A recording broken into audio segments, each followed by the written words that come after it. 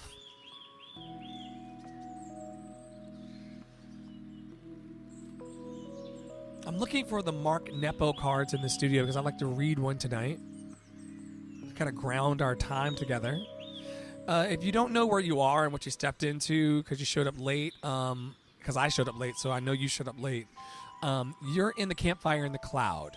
And specifically, you're in Andre's Love Cafe, where we serve songs, smiles, shenanigans, and support. So if you're into those sort of things, then come and sit by me. Come and sit by us.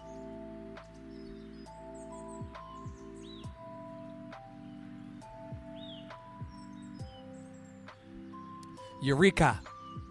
I found them. The Book of Awakening cards. These are bought for me by a fan as well. All of these things that I use in nightly, none of this was bought from by me. It's all lovely people saying, "Yo, like, this may be helpful along your path of uplifting people or attempting to uplift you." I don't know if you're uplifted or not. You may be over it, and that's none of my business. But I'm just gonna pick one at random here to see what the card deck wants to say from the Book of Awakening. Ooh, I pulled two, so I'm gonna read both. I didn't mean to pull two, but I'm gonna read both, and then we can decide together which one is the one of deepest resonance on a Friday night. Okay.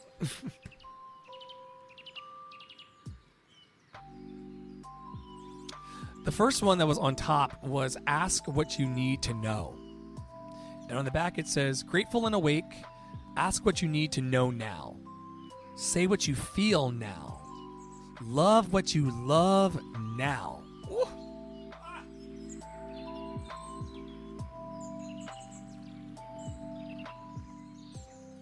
Juicy card. Ask what you need to know is the card from the Mark Nepo. Nepo, I don't know. I don't know, Mark Nepo.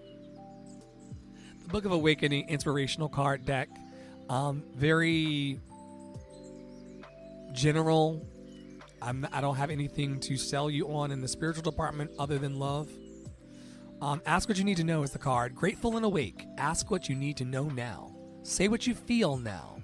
Love what you love now. And the second one that was underneath is the Universal Stream. Pretty card. Very, very pretty card. The Universal Stream. There are times walls are necessary, but more often we can protect ourselves by being who we are. Neither hiding nor revealing ourselves will prevent our share of pain, but in being who we are, we get to be part of the universal stream. Not just a nut in a shell waiting to fall. These cards are not pulling any punches tonight. I've not picked up this deck. Oh no, that's a lie. Night before last, we used this deck because life was happening. The Universal Stream. There are times walls are necessary, but more often we can protect ourselves by being who we are. Neither hiding nor revealing ourselves will prevent our share of pain, but in being who we are, we get to be part of the universal stream, not just a nut in a shell waiting to fall.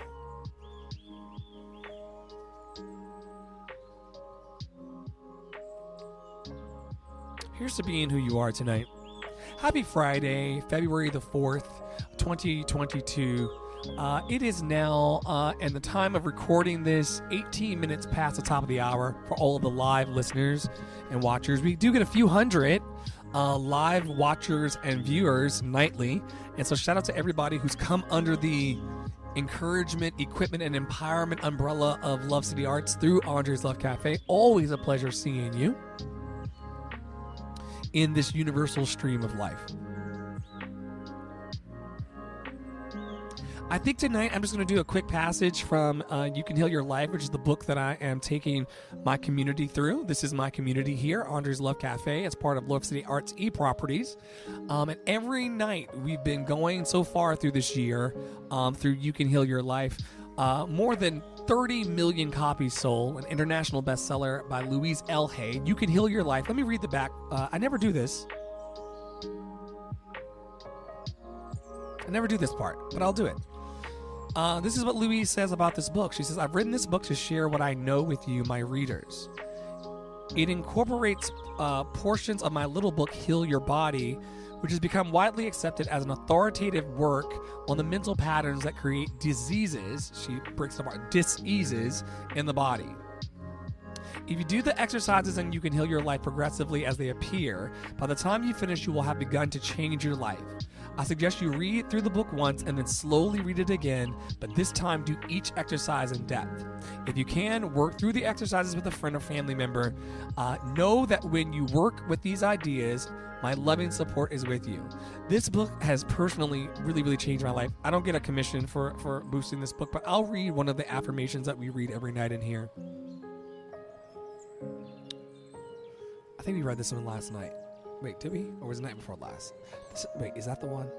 That may be the one. I'll do the one that challenges me the most tonight. This is from page 74 in You Can Heal Your Life by Louise Hay. The text that I've decided to take my community through for the top of the year nightly. We read a passage from it. Because we want to really be healed in these times. We need it more than ever before. Like, we're really crumbling. I'm crumbling. We're tired, beloveds. And so any kind of healing balm that we can have would be a wonderful thing. Anyway.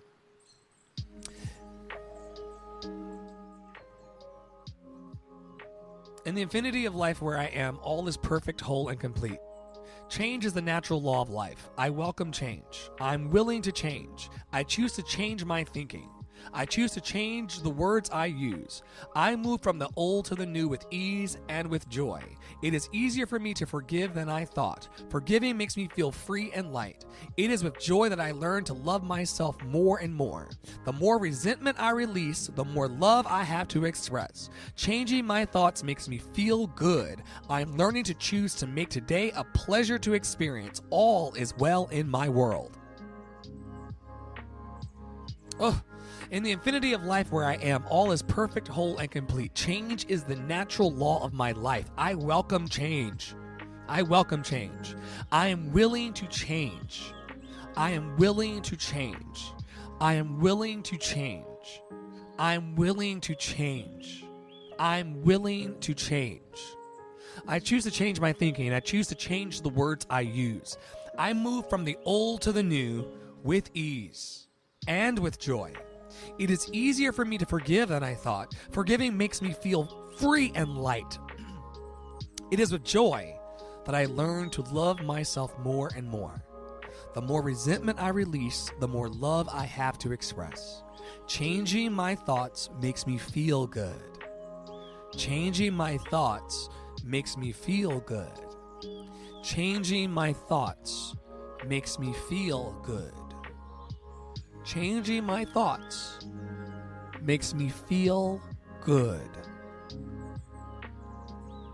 I am learning to choose to make today a pleasure to experience. All is well in my world.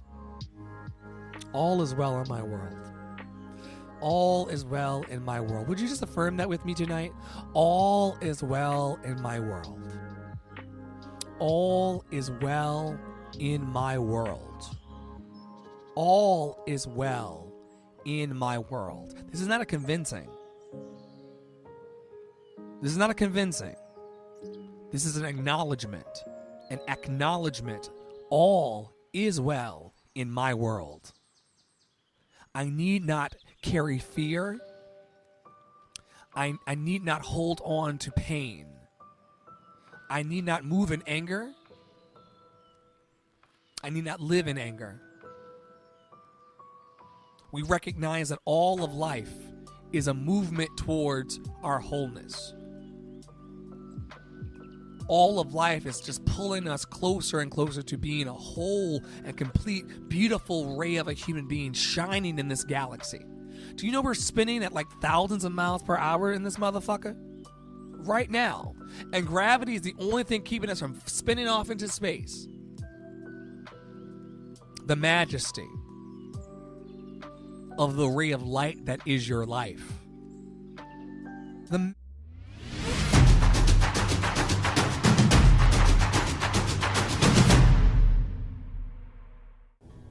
Hey, this is Tara Priolo, owner-operator of Tara Priolo Studio and your resident white-facing biracial multi-passionate musician.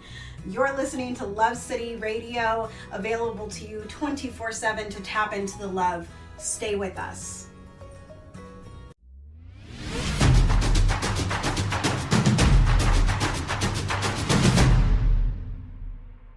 Majesty of the ray of life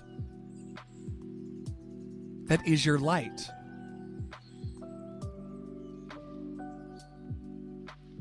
Are you picking up what I'm putting down today? Whitman says, I hope I'm not misquoting, but I think it's Whitman. Whitman said, we contain multitudes. I told my neighbor today, out when I was up taking a smoke, I said, I am too damn gifted to be broke. And I have been live, COVID, when I had COVID, major depression, suicidal ideation, it was not pretty in these streets, but I documented all of it. All of COVID, I've been filming and recording. Because I will see the goodness. I will see the goodness. And you will too. If we choose to recognize that all is well in our world. I'm not talking about what Apple News Plus sends me every morning. Those are the facts of what's happening in the world. But the container that is my life, right? The Tupperware of my life. The inside of my inside. If I can just maintain a space of calm. If I can be still and know. Be still and know.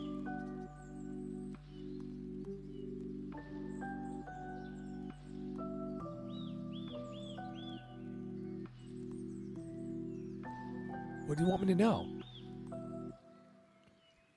Be still and know that all is well in your world.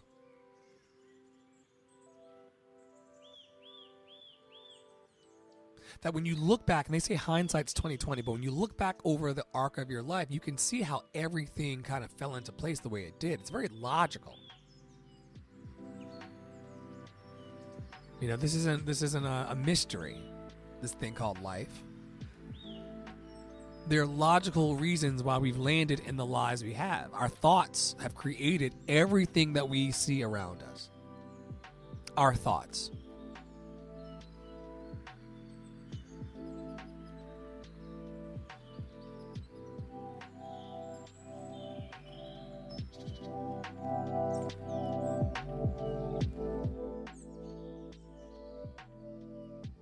Our thoughts, right? So life in the present moment, 27 minutes past the top of the hour on February 4th, 2022, life is offering me. I used to be a flight attendant, as all of you know. So I do believe in putting your mask on first before assisting someone else. These are vital steps. There's a reason why when you're on a plane, they say, if the mask were to descend in flight, put yours on first before assisting others. It's very important. We have this big notion and idea around altruism and giving and setting ourselves on fire so that someone else can get warmth. That's not how this is supposed to go, beloveds. You're not supposed to be setting yourself on fire so that someone else can find warmth. That's not how you increase your joy. That's how you deplete your joy. By trying to be all of these things to and for everybody. We trust that the universe is going to supply exactly what is required for our lives. I told my neighbor, I said, the sparrows are not yelling out in hunger. The grass is not screaming out in pure agitation. Somehow everything is just unfolding. Magical minute by magical minute. Some call it grace. Some call it mercy. Some call it love. I call it magic. Or what Dr. Bernard Beckwith would call love beauty. This love beauty that's kind of everywhere. The green. The fact that I am an organism on this planet Earth that can see the color of money.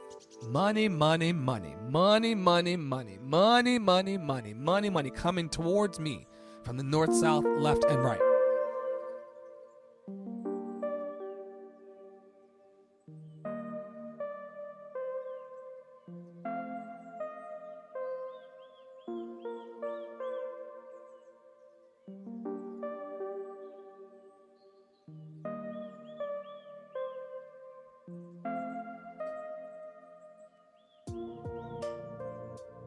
Now on to our daily questions every day. We do these, we offer a moment of gratitude. So if you want to call to mind right now 2 or 3 people or 2 or 3 things, I'm going to take a drink of water. But if you want to call to mind 2 or 3 things that you're so grateful for today, sometimes that can be the magic elixir of sorts that can really turn the whole thing around for you. So I just like to call to mind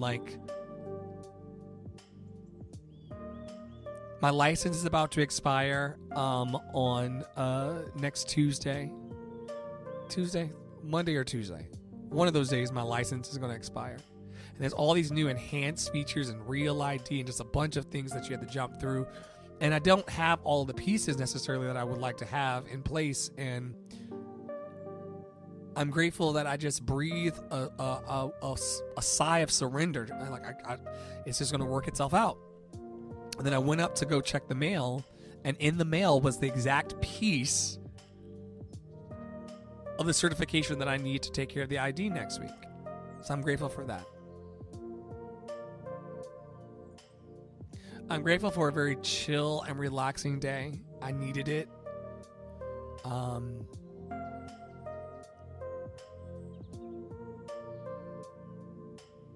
I'm also grateful that I'm about to go smoke up a little more and go and watch Moulin Rouge. For some reason, my heart just wants Moulin Rouge. It could be a bad idea, but I'm going to go watch it. If anybody wants to join me watching it, just let me know in the comments or send me a DM because I can set up a little watch party for us. Anyway, check-in questions of the day, February 4th, 2022. 31 minutes past the top of the hour. Are you loving you today? Question mark. Are you being kind to you today?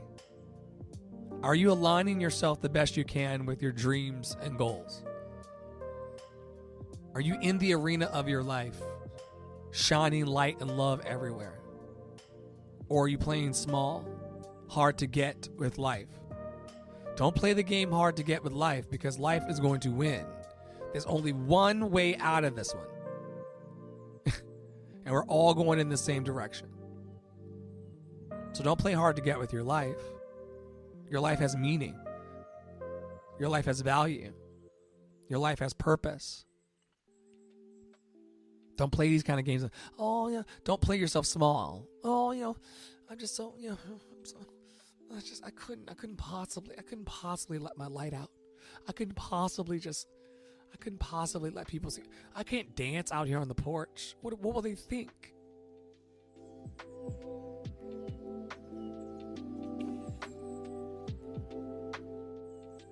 I couldn't possibly get on the internet and just spread a message of love and positivity along with Franklin back there. I couldn't possibly do that, right? What would they say? What would they think?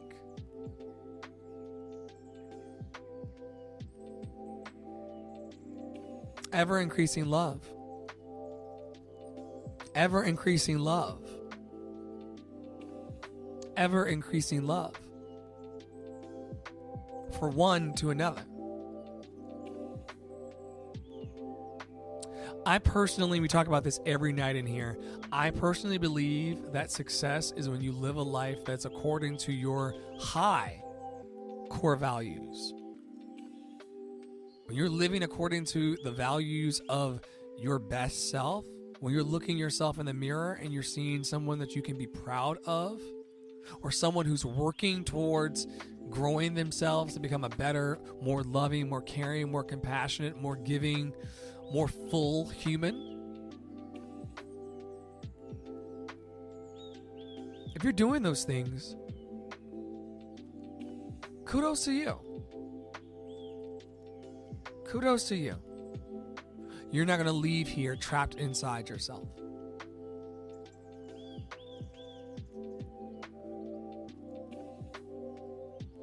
I want to thank you so much for coming by tonight to the Daily Community Vibe Check. I want to tell you how proud I am of you of making it through the days this far. It's not easy keeping adults and children and humans alive, but somehow we're doing it. Somehow we're doing it. And so I'm very proud of you. As proud of you as I am of myself. And I want to remind you, as I do every night, that you deserve every good thing in this life. Don't let anybody convince you or talk you out of the fact that you deserve every good thing in this motherfucking life. People will try to talk you out of it. People will try to convince you that you lost it. Lots of things will happen. But I remind you tonight, as I remind you every night, you deserve every good thing in this ashy motherfucker. You really do.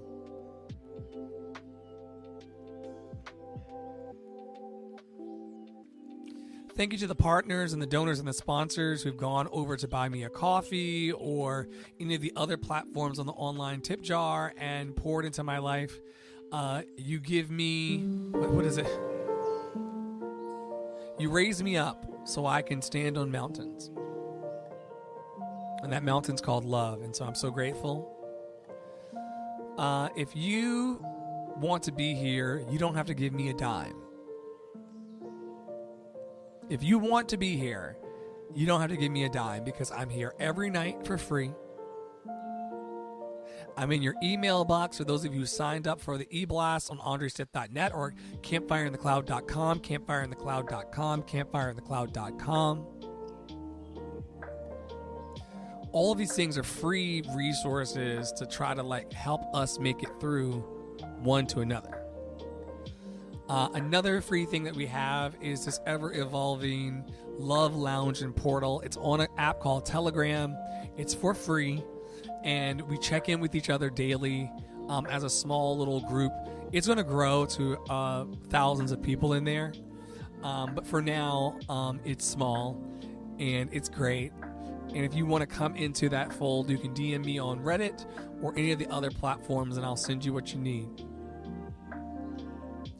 If you have any compliments, concerns, cries of outrage, or customer service needs, if you just go down the hall, 12 doors down and then to the right, that's our customer care team's office. They are available at campfireinthecloud.com, campfireinthecloud.com, campfireinthecloud.com by live chat. And as long as you leave your name and your email address and you strike up a live chat, someone from our team will address your compliments, concerns, cries of outrage, or your customer service needs.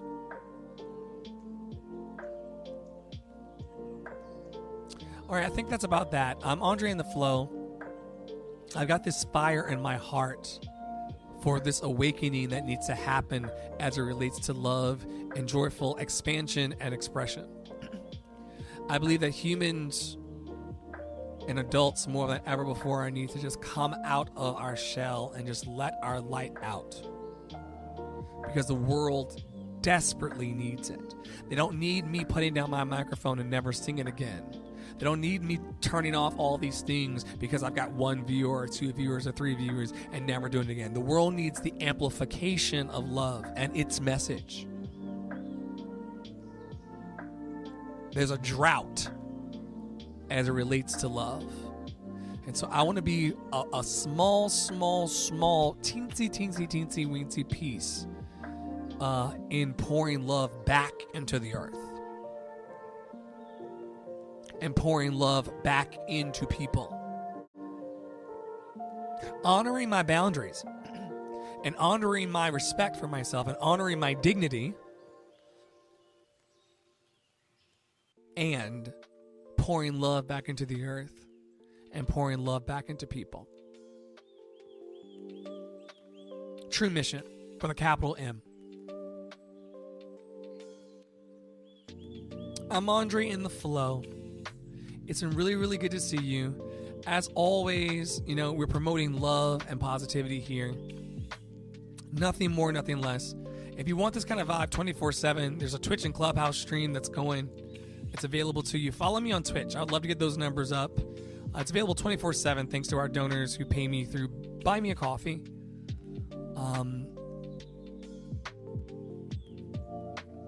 My academy is starting very, very soon. If you're a person out there who wants to tap into your own magic, you're tired of playing small in life, you know that you can do exactly what I can do, if not better. I love that kind of energy.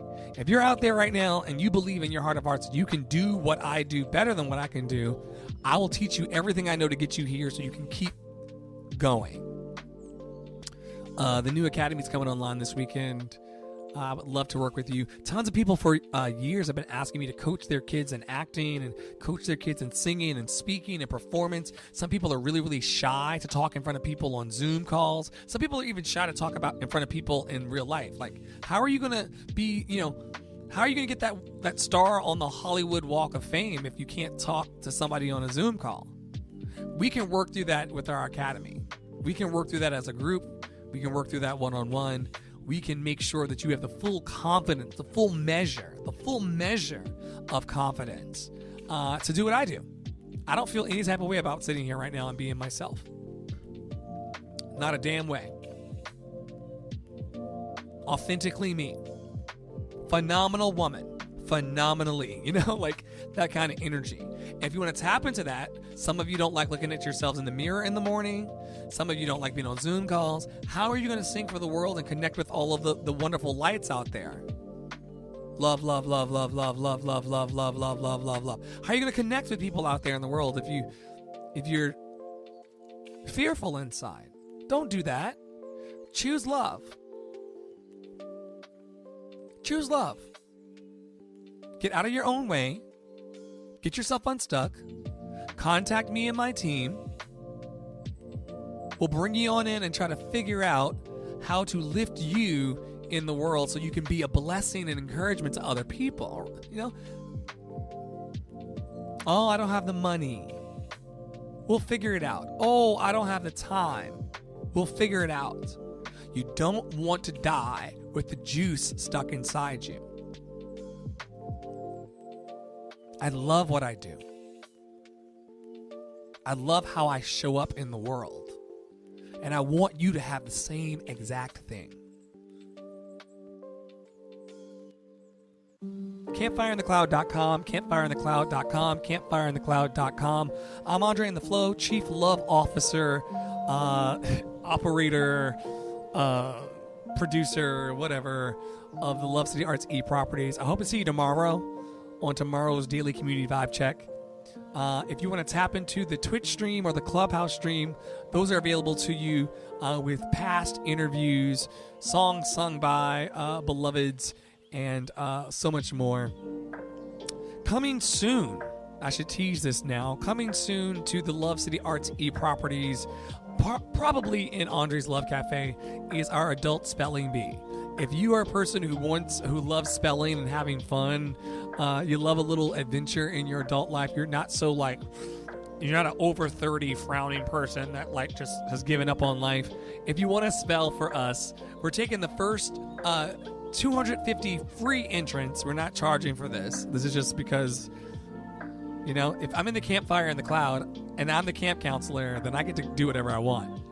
If I built a campfire in the cloud, campfireinthecloud.com, campfireinthecloud.com, campfireinthecloud.com. If I built that and I'm the camp counselor, then we can have an adult spelling bee. Words from tons of categories, words from all over the spectrum.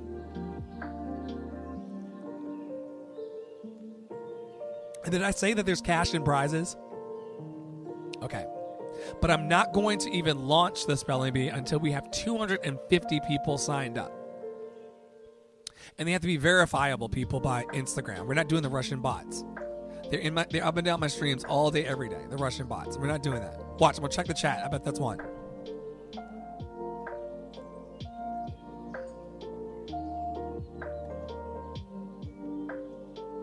It's a lot. And I love Russian people as much as I love myself. And it's a lot. But yeah, we're not going to do that. So if you have an Instagram that you love to plug in so we can verify, we want all of these 250 verifiable participants as part of the spelling bee. We'll have probably some special guests, and I'll sing at the spelling bee. And I know some of my cool kid friends will sing at the spelling bee, so it'll be fun. Where can you learn more? Where can you learn out more? Where can you learn more about me and Love City Arts? AndreSmith.net, lovecityarts.org, campfireinthecloud.com, campfireinthecloud.com, campfireinthecloud.com. I'm going to republish this whole session that we had tonight because it was a good and juicy one. I don't put them all into the podcast, but the greatest hits I'll put into the podcast. So tonight's episode will be available within the next hour wherever you source your podcast for a little encouragement, equipment, and empowerment. I'm Andre in the Flow. This is your daily community vibe check. I'll see you tomorrow. May you be happy.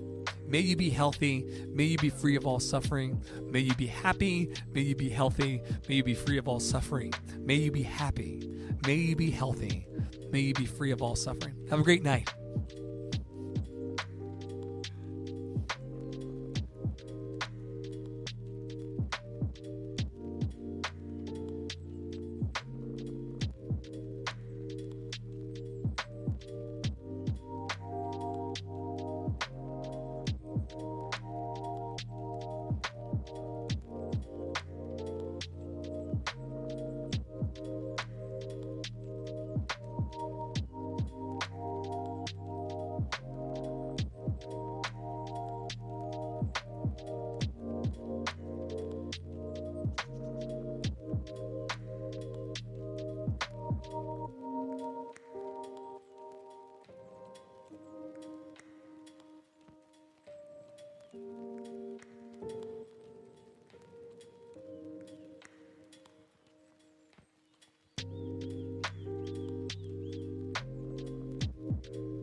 Bienvenue à Love City Arts, la radio qui joue 24 jours sur 24, 7 jours sur 7. Come on in, everybody. Come on in, come on in, come on in, everybody. So grateful to see you tonight. It's going to be lots of fun.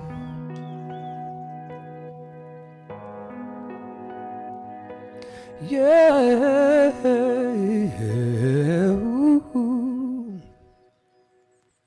Let's see what happens.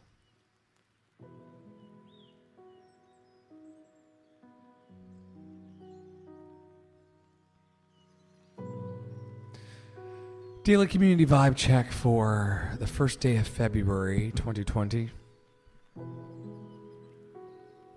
I was thinking about peppering the air with some songs at the start of this one because I'm allowed to do that, aren't I? Is that person? Oh, yeah, great. Come on in, everybody. It's going to be a quick and dirty community vibe check tonight. We won't be here for very, very long. Let's see if I still got it.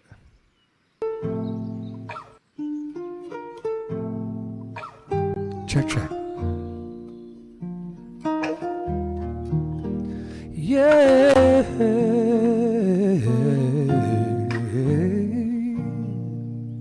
Sometimes the snow comes down in June. Sometimes the sun goes around the moon. I see the passion in your eyes.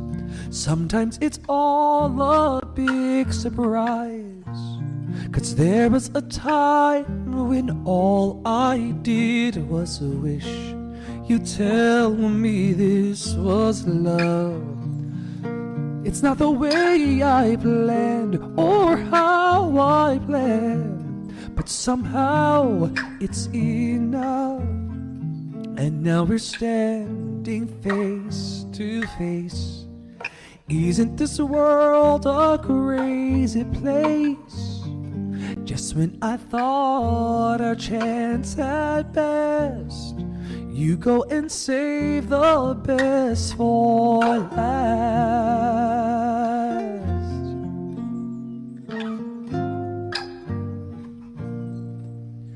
All of the nights you came to me, when some silly boy had set you free, I wondered how you'd make it through. I wondered what was wrong with you. 'Cause how could you give your love to someone else and share your dreams with me?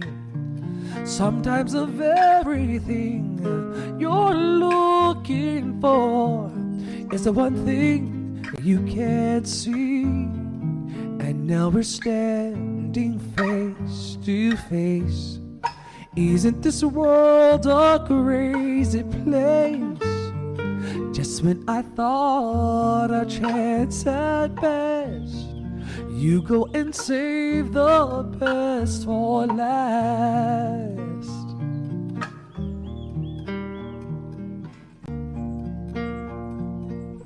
La da da da da da da.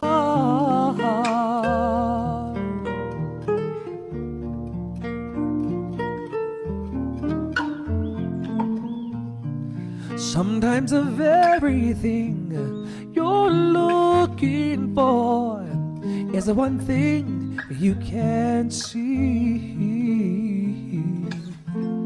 Sometimes the snow comes down in June. Sometimes the sun goes around the moon. Just when I thought our chance had passed, you go and save the best for last. Oh yes, you go and save the best for last.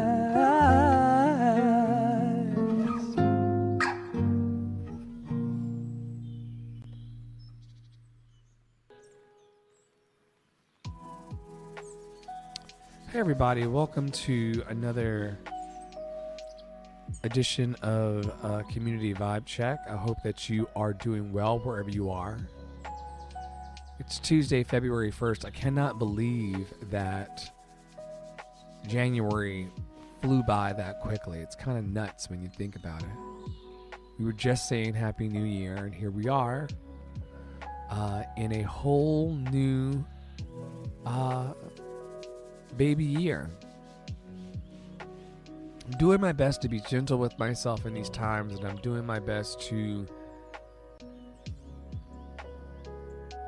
show up for me in the best ways that I can, to take each day as it comes and not force the stroke. You know what I mean? Just want to be easy with life. At least that's what I'm trying to do. But no one came here to watch me, blabble about feelings and things.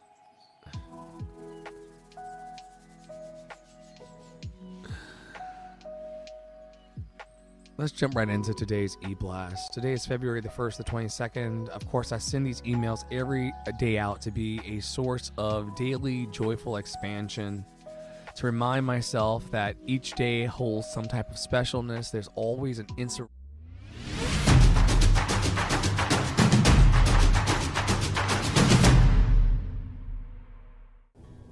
Hey, this is Tara Priolo, owner, operator of Tara Priolo Studio, and your resident white-facing biracial multi-passionate musician. You're listening to Love City Radio, available to you 24/7 to tap into the love. Stay with us.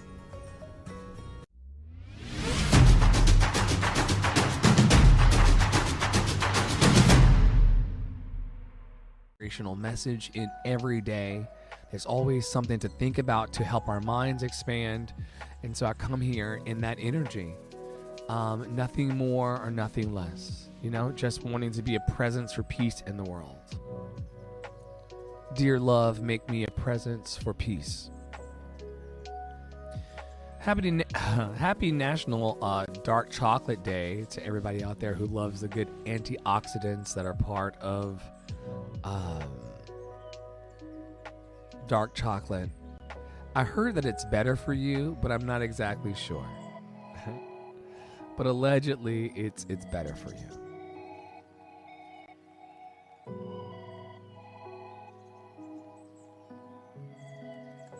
Today's quote of the day: "There's nothing more powerful than not giving a fuck."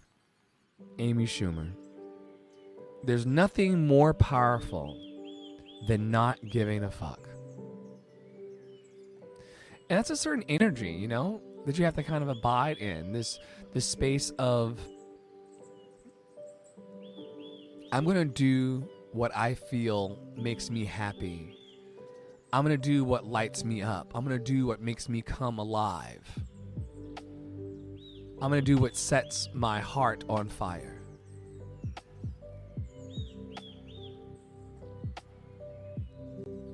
And I'm not going to give a fuck about what anybody thinks about it. I'm going to jump on here at 7:30 Eastern, roundabouts, and just be myself. Even if nobody takes notice, I'm going to show up for the things that I say I'm serious about. Which leads me to the question of the day. Are you a leader or a follower? I love this so much.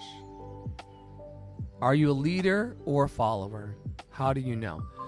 I think it depends on the energy I'm in, but most of these days I feel like I have to be a leader because love isn't necessarily the thing that's leading. If I follow, I feel like it's going to maneuver into chaos or perhaps, I don't know. Yeah, I just feel like if I'm not careful,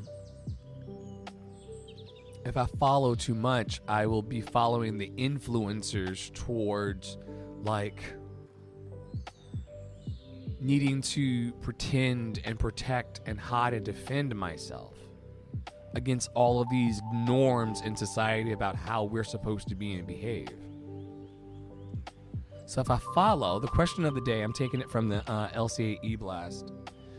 Are you a leader or a follower? And how do you know? I'm definitely a leader. And the reason why I know I'm a leader is because I can sit on these live streams by myself with no one watching me and be completely at peace inside. Whereas some people's self-esteem is set up such that if nobody's paying attention to them, they feel like they're going to die. You cannot live your life according to the feedback loop of what's outside you. You have to walk by faith, not by sight. I think leaders do this. I think leaders and visionaries, they walk by faith and not by sight. It's not about, the numbers.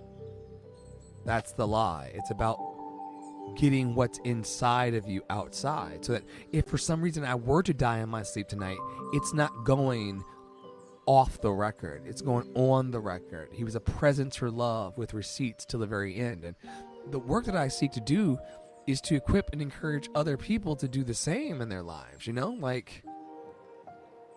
Don't wait on this. Let your light shine. And if you're stuck, which is my new campaign that I'm doing for Love City Creative Services, if you're stuck,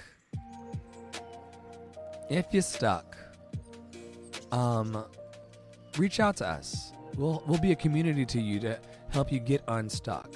Sometimes it's the talent, sometimes it's the technical, sometimes it's the energy. You got to ask yourself,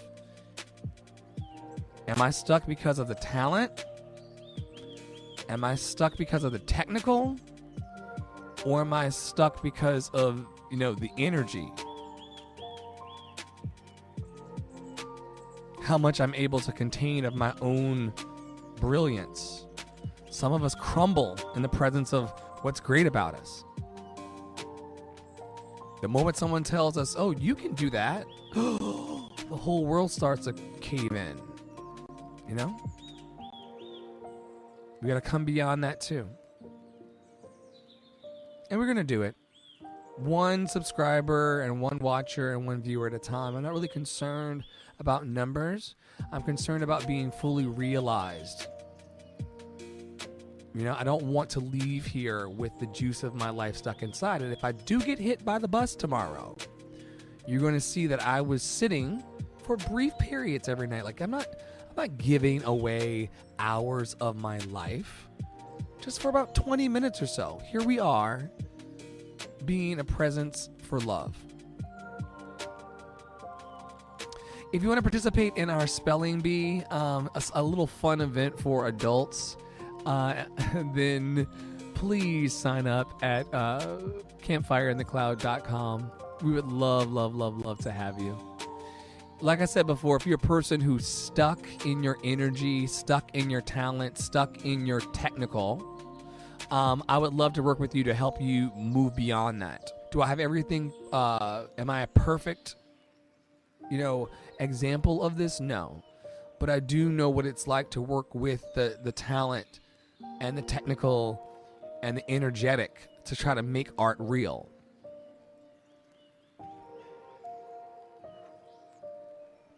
I know what that feels like.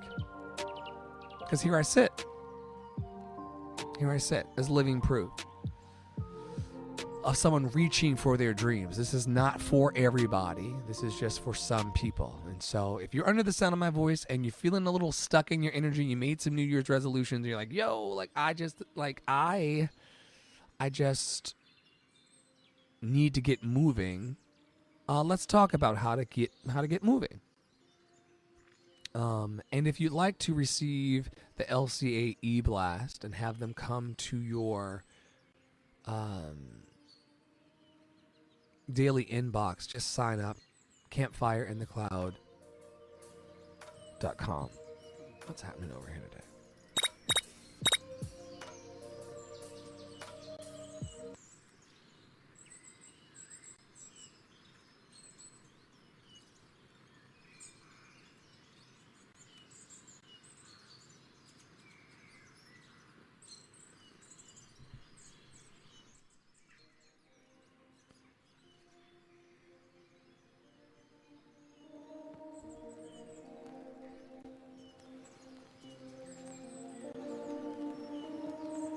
Yeah, that's fine. So yeah, If you're looking for a tribe or community of people who want to support you along your creative path, or if you're a person who considers yourself an encourager in the world, and the question that I've been asking myself over the last few weeks is like, who encourages the encouragers? When there are people that just pour out, and they're running their own companies or their brands, or they're singing in their church choirs, or they're working on projects, and like they really are, trying to give a lot to people, but they don't get a lot back. Who's there for them? And so a lot of my programming centers around that, and just making sure that we actualize our dreams here and today. Like, I don't have to wait to have a newsletter to communicate with my people all over the world. I just do it. And how do we empower and encourage and equip each other to like just take that leap towards the thing you say you want out of life? Now's the time in the programming every night where I thank the donors and the partners for their amazing monthly contributions towards my bottom line. I would not be able to be here every night and jumping on all of these platforms. I think we're on like 12 channels right now. There's one person watching out there on one of the platforms, but lots of people listen to this back in the replays, and hundreds of people read the e-blast every day. So my ego isn't bruised or broken. Those who are willing to receive love will receive that love. And thank you so much to the patrons and the donors and the Buy Me a Coffee folks for just keeping all of this afloat. I'm so grateful. Let's do a passage from Louise tonight before we leave. I gotta move the Cheez-Its off of the the stand in the studio.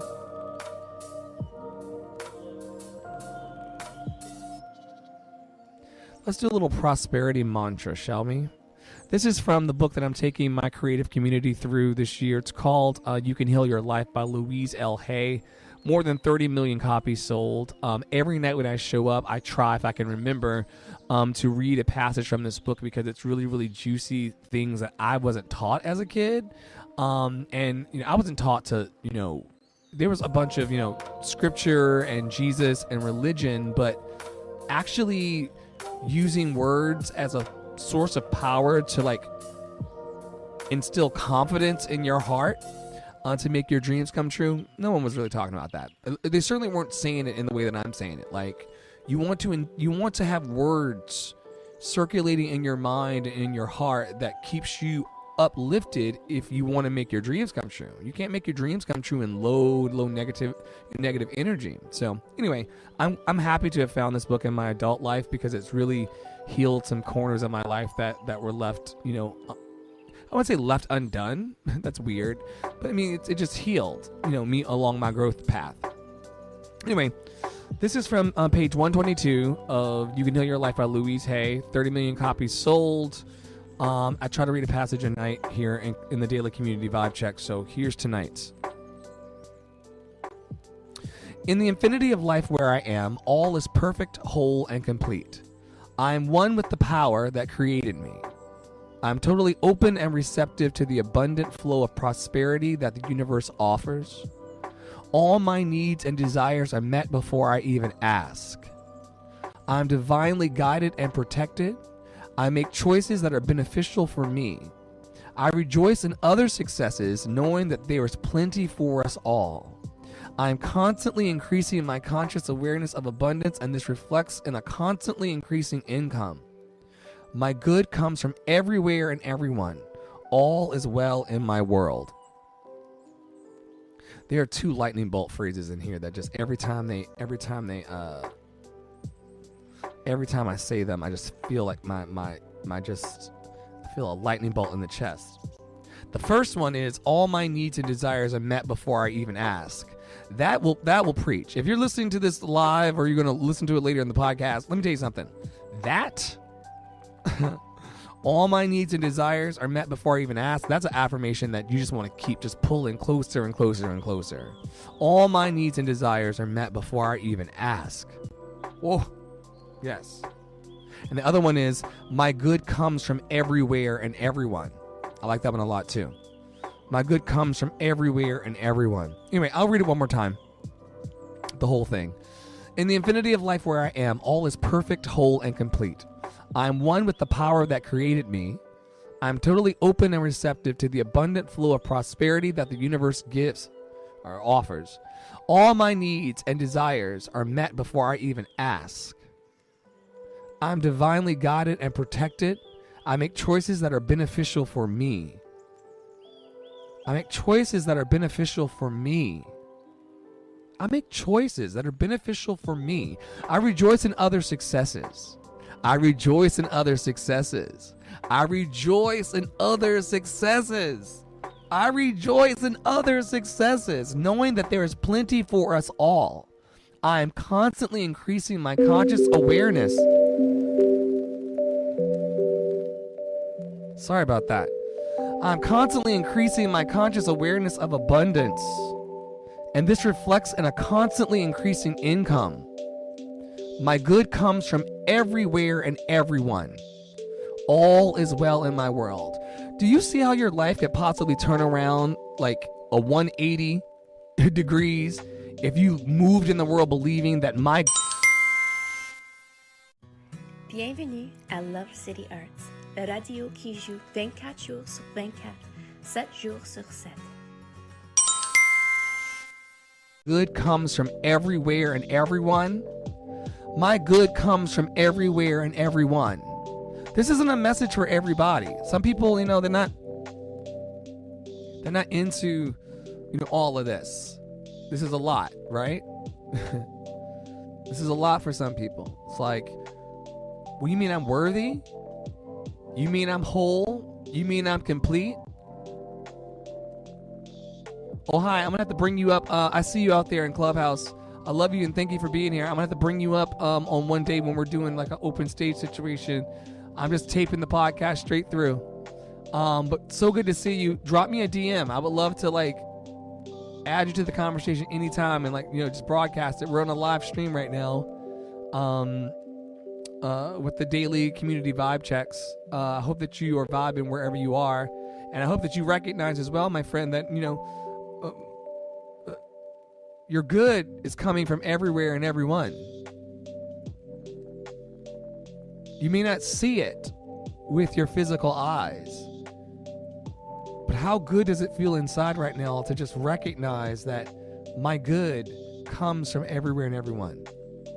It's a good thing. Anyway, I'm Andre in the Flow. I don't stay on these stages very, very long. I just stay long enough to just hopefully lift you up a little bit. I hope that we get to see each other again. I certainly will put this into the podcast and the vlog over on YouTube. And what else am I forgetting to say? Oh, yeah, that's right. Until we meet again, y'all, may you be happy. May you be healthy. May you be free of all suffering. May you be happy. May you be healthy. May you be free of all suffering. May you be happy. May you be healthy. May you be free of all suffering. I'm Andre in the Flow. Have a great night. Oh, hi. I cannot wait to connect with you. We're going to start doing conversational rooms in Clubhouse with Aaron, Wynn, a co-mod, and I. We're going to start doing trivia nights and all sorts of things. So hopefully we'll see you around. And I do the daily community vibe checks every night to just try to anchor a place for peace and positivity and love on the internet. There's so much going on in the world. There's so many other things happening in these apps. Hopefully for the 23 minutes tonight that we've been together, hopefully it's just lifted the vibration of the world, maybe like a percent. I don't know. But I'll see you tomorrow. I think tomorrow our session's at 7:30 Eastern as well. I hope that you have a wonderful rest of your Tuesday or Wednesday, wherever you are. Tons of blessings. I'll see you soon.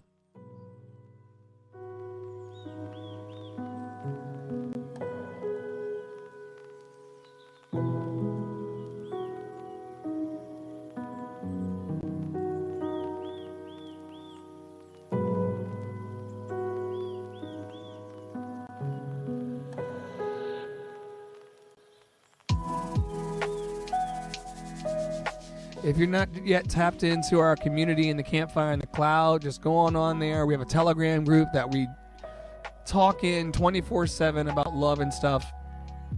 It's where you can find the latest about our programming centering encouragement and equipment and empowerment for your heart, all for free. And if you want to sign up for the e-blast, which is what we go through every day, in the daily community. Hey, Marla, I don't have audio upwind from you right now because we're recording a podcast. But I love you, Marla Hartfield. So good to see you. I was just thanking our partners a few minutes ago, so it's really, really good to see you tonight. If you want to tap into our love flow, I see you flashing my love. I need to put into the title also that I'm doing a live recording so people aren't confused, but you get it. If you want to tap into this love flow, campfireinthecloud.com. If you want to be part of the E-Blast and get the messages that I send out every day with the question of the day and an inspirational quote and the fact that it's Dark Chocolate Day, happy National Dark Chocolate Day to everybody. If you want to tap into this love flow, it's free 99 in all the spaces thanks to our donors and partners. Campfireinthecloud.com. Also coming up very, very soon, since Marla's here, I can share with her. We are planning, somebody's planning an adult community spelling bee with cash prizes and awards for people who want to just do their best to spell words like encyclopedia and Britannica. I don't know. We're going to figure it out together. Once I get the 250 adults, because, I'm not going to do this for, peanuts. Once I get, and there's people signed up last night. It's been open, registration's been open for like 24 hours. People have already signed up for this adult spelling because what you going to lose spelling in front of a crowd of people, right? You get the Amazon gift card, you get the awards, you get whatever. It's chill. We need to have more fun in our lives. Registration is now open at campfireinthecloud.com. Think of my energy and space like arts camp for an adult year-round. Someone explained Love City Arts as arts camp for adults year-round. So once I get 250 adults registered to want to come and spell, I'll take this project seriously, and then we'll have an adult spelling bee. I know I'm throwing in cash for the Amazon gift card that's coming through. Could be a good time. We'll see if people are interested. If they're not interested, I'll still be here spreading my nightly doses of love and positivity. But if people are down with the brown and down with the magic and down with the fun, let he or she or they that have an ear, let them hear that love is here and present for you. In 2022, happy February, everybody. To those melanated people out there, happy Black History Month, although we know every month is Black History Month. We're just all trying to get along to continue down this path of love and life. Thanks to Marla for coming to the stage in the last couple minutes of the Daily Community Vibe Check. We love her so much as a member of our community. And just remember, look, love is the greatest power there ever is. We have a limited amount of time left on this planet. How we spend it is of great importance. And so I hope that we just continue to just ease into our flow, one moment at a time. I'll see you tomorrow night, 7:30 Eastern, for Daily Community Vibe Check. I'm Andre in the Flow, Chief Love Officer and I guess head camp counselor over at Love City Arts. I'll see you soon.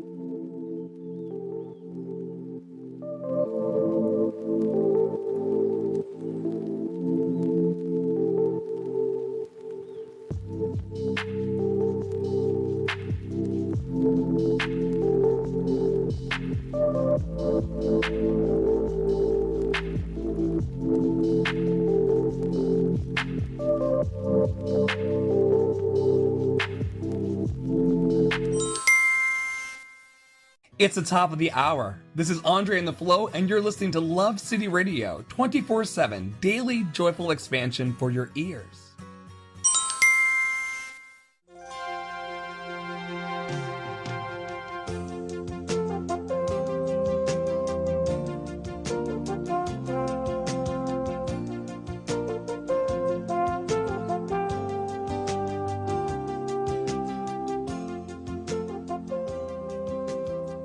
In the year 1843, a man was born who, during his lifetime, was to have a profound effect on millions of people.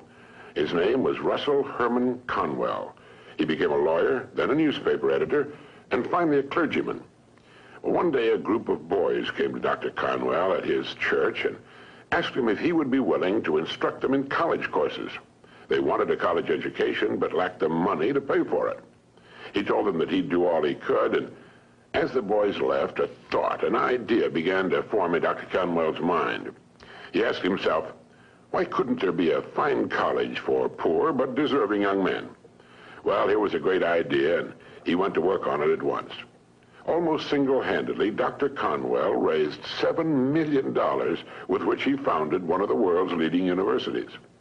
And he raised the money by giving more than 6,000 lectures all over the country, and in each one of them, he told the story called Acres of Diamonds. The story was the account of an African farmer who heard tales about other settlers who had made millions by discovering diamond mines. And these tales so excited the farmer that he could hardly wait to sell his farm and search for diamonds himself. So he sold his farm and spent the rest of his life wandering the vast African continent, searching unsuccessfully for the gleaming gems which brought such high prices on the markets of the world. Finally, in a fit of despondency, broke and desperate, as I remember the story, he threw himself into a river and drowned. Now, meanwhile, the man who had bought his farm one day found a large and unusual stone in a stream which cut through the property. And the stone turned out to be a great diamond of enormous value. And he then discovered that the farm was covered with them, and it was to become one of the world's richest diamond mines. The first farmer had owned literally acres of diamonds, but had sold them for practically nothing in order to look for them elsewhere. If he'd only taken the time to study and prepare himself, to learn what diamonds looked like in their rough state, and had first thoroughly explored the land he owned, he would have found the millions he sought right on his own property. The thing about this story that so profoundly affected Dr. Conwell and subsequently millions of others was the idea that each of us is, at this moment, standing in the middle of his own acres of diamonds. If we will only have the wisdom and patience to intelligently and effectively explore the work in which we're now engaged, we'll usually find that it contains the riches we seek, whether they be financial or intangible or both. There's nothing more pitiful to my mind than the person who wastes his life running from one thing to another, forever looking for the pot of gold at the end of the rainbow, and never staying with one thing long enough to find it. No matter what your goal may be, perhaps the road to it can be found in the very thing in which you're now engaged. You see, the average man believes some businesses are better than others, instead of realizing the truth that there are no bad businesses. There are just those people who don't know enough to see the opportunities in the work they're in. No matter what our work happens to be, it's our business. We're the manager. If there seems to be no future or opportunity in it, it isn't always because it's not there, but perhaps only because we can't see it. A farmer once poked a tiny pumpkin into an empty jug. The pumpkin grew until it completely filled the jug and could grow no more. When the farmer broke the glass, he had a pumpkin exactly the size and shape of the jug. If we're not careful, each of us can do a similar thing. We can mistakenly poke ourselves into jugs that limit our growth. But it is we who do the poking, not the job, not the company, nor the territory, nor the economy, nor the times. We do it. People who become outstanding at their work are those who see their work as an opportunity for growth and development, and who prepare themselves for the opportunities which surround them every day. Preparation is the key. This means becoming so good, so competent at what we're now doing, we will actually force the opportunities we seek to come our way. It takes imagination, creative imagination, to know that diamonds don't look like diamonds in their rough state, nor does a pile of iron ore look like iron or steel. Great opportunities lurk constantly in every aspect of the work in which we now find ourselves. In order to begin prospecting your acres of diamonds, start to develop a faculty called intelligent objectivity, the ability to stand off and look at your job as a stranger might, a stranger who considers your pasture greener than his own. To do this, start at the beginning. Within the framework of what industry or profession does your job fall? Do you know all you can know about your industry? How did it begin? Why did it begin? Who started it and when? What's your industry's annual dollar volume? How fast has it grown during the past 20 years? What's its projected growth during the next 10 years? In short, start now to become a student of your industry. You'll be amazed at the results. In 5 years or less, you can become a national expert in your field. and it's the experts who write their own tickets in life. Surveys indicate that the great majority of people seem to look at their jobs as being as far as they can go, as the end of the line.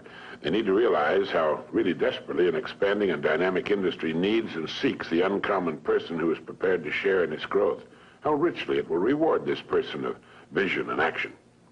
On the other hand, those who are not preparing and growing are not just standing still. In relation to their industry, they're going backwards. So ask yourself, do I know as much about my job and my industry as a good doctor or lawyer knows about his job, his profession? You should, you know. This is the attitude of the person who wants to become a professional at what he does for a living.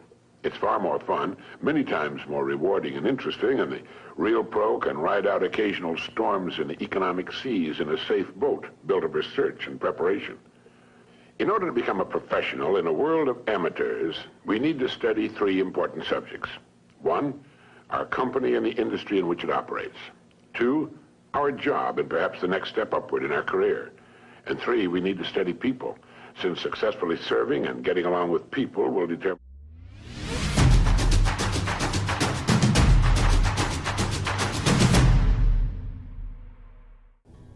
Hey, this is Tara Priolo, owner-operator of Tara Priolo Studio and your resident white-facing biracial multi-passionate musician. You're listening to Love City Radio, available to you 24/7 to tap into the love. Stay with us.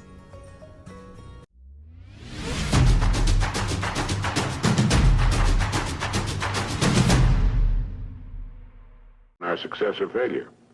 These are three subjects on which you can gradually build a fine home library. Your bookstore clerk will help you find the right books if you will tell him what you want to know. Frequently, all you need in order to make an enormous improvement is simply a reminder of things you've known but have forgotten. Perhaps this study and research in your job, your industry, and ways of increasing your service to others sounds like a big job. Well, it is. But it's fascinating, and in the long run, it pays tremendous dividends, builds complete security, and it can be accomplished in an hour a day devoted to reading and making permanent notes. Think of ways and means by which you can increase your contribution to your company, your industry, and those whom you serve. You'll begin to notice a wonderful change in your world. For as ye sow, so shall ye reap. This applies just as much to the family as it does to the breadwinner. The minute you adopt this attitude, you've joined the top 5% of the people of the world. You've virtually removed all competition. You're creating rather than competing. You're affecting life rather than just being affected by it.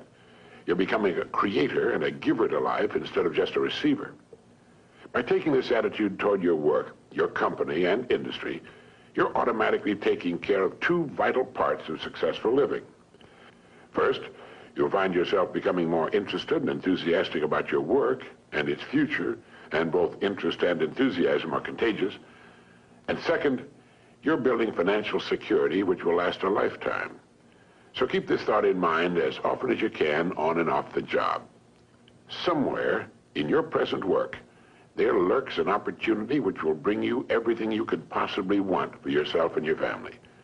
It will not be labeled opportunity. It will be hidden in common, everyday garments, just as was the hairpin with which a man fashioned the first paperclip, or the dirty drinking glass which triggered the paper cup industry. Now, in closing, here are 12 points to remember. One, if we'll develop the wisdom and patience to intelligently and effectively explore the work in which we're now engaged, we will very likely find it contains the riches, tangible and intangible, we seek. Two, before we go running off into what we think are greener pastures, let's realize our own pasture is probably unlimited. Three, there are no bad jobs. It's the way in which we go about our work that makes it good or bad. Four, let's not poke ourselves into jugs beyond which we cannot grow. Let's avoid self-limitation. Five, only preparation can ensure our taking advantage of the opportunities which will present themselves in the future, opportunities which are around us now. Let's begin to prepare now. Six, put your imagination to work on the many ways and means of improving what you're now doing. Seven, learn all you can about your job, your company, and your industry.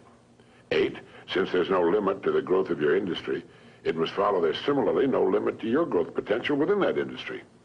Nine, Our dynamic and growing economy needs and will well reward the uncommon person who prepares for a place in its growth. 10, begin to build your library of reference material pertaining to your company, industry, job, and on how to better serve and get along with people. 11, set aside an hour a day for this study and research. 12, remember the story of the acres of diamonds.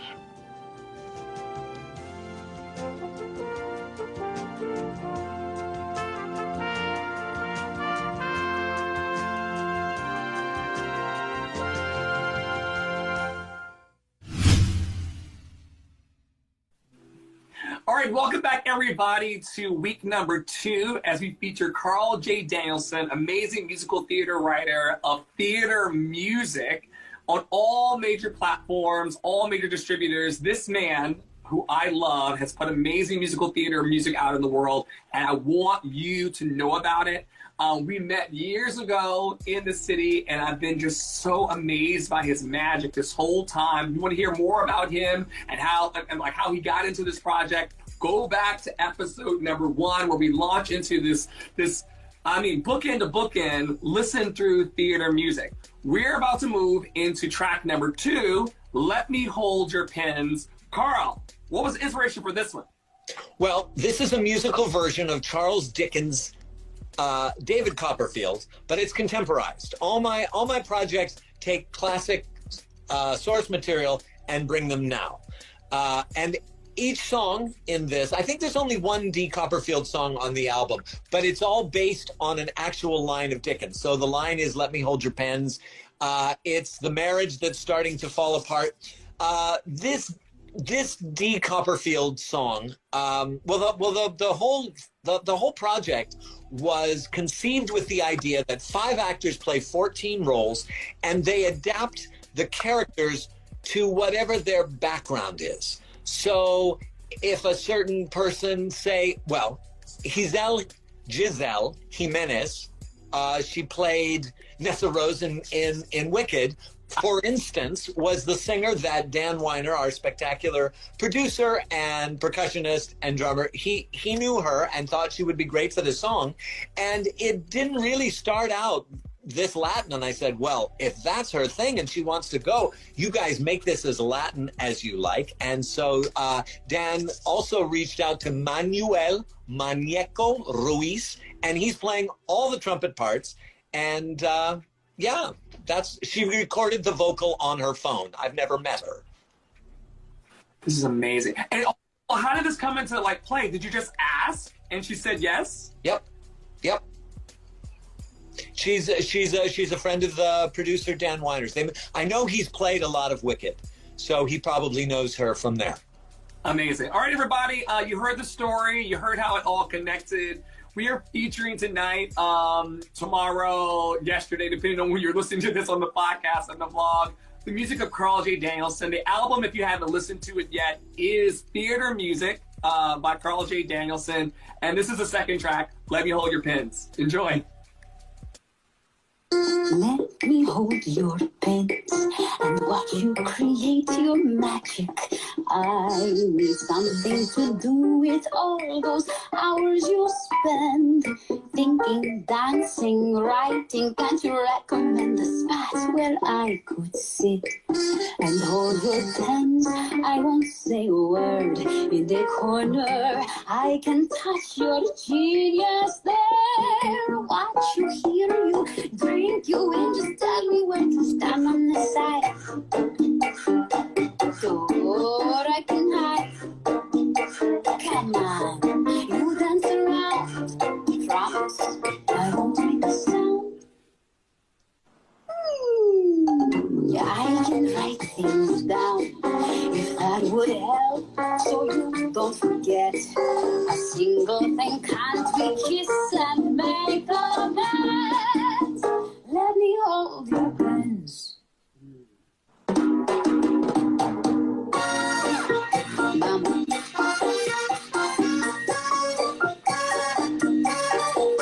All right,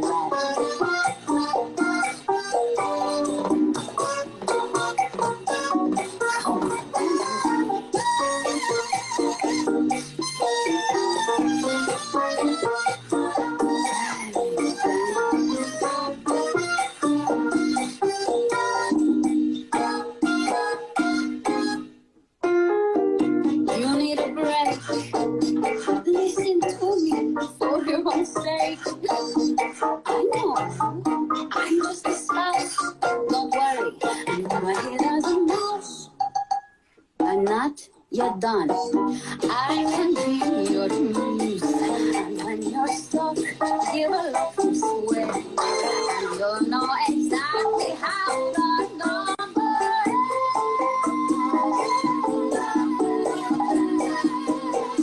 Let me hold your pens. Woo! Let me hold your pens.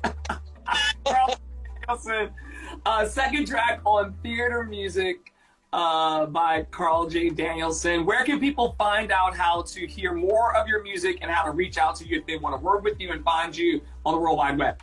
There are two websites, carldanielson.com, carljDanielson.com. But I'm also on Instagram. Yes, I'm on TikTok. Yes. I'm on all the platforms. They can even find me on Facebook, although I don't use it that much. Yeah. Check out Carl J. Danielson, the writer, the composer, just musical talent, and someone who I love so much. Carl J. Danielson, everybody. We'll see you next week for the third track on Carl's album. Can't wait to see you there.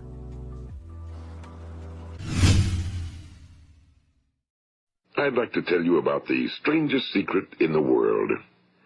Some years ago, the late Nobel Prize-winning Dr. Albert Schweitzer was being interviewed in London, and a reporter asked him, "Doctor, what's wrong with men today?" And the great doctor was silent a moment, and then he said, "Men simply don't think." It's about this that I want to talk with you. We live today in a golden age. This is an era that man has looked forward to, dreamed of, and worked toward for thousands of years. But since it's here, we pretty well take it for granted.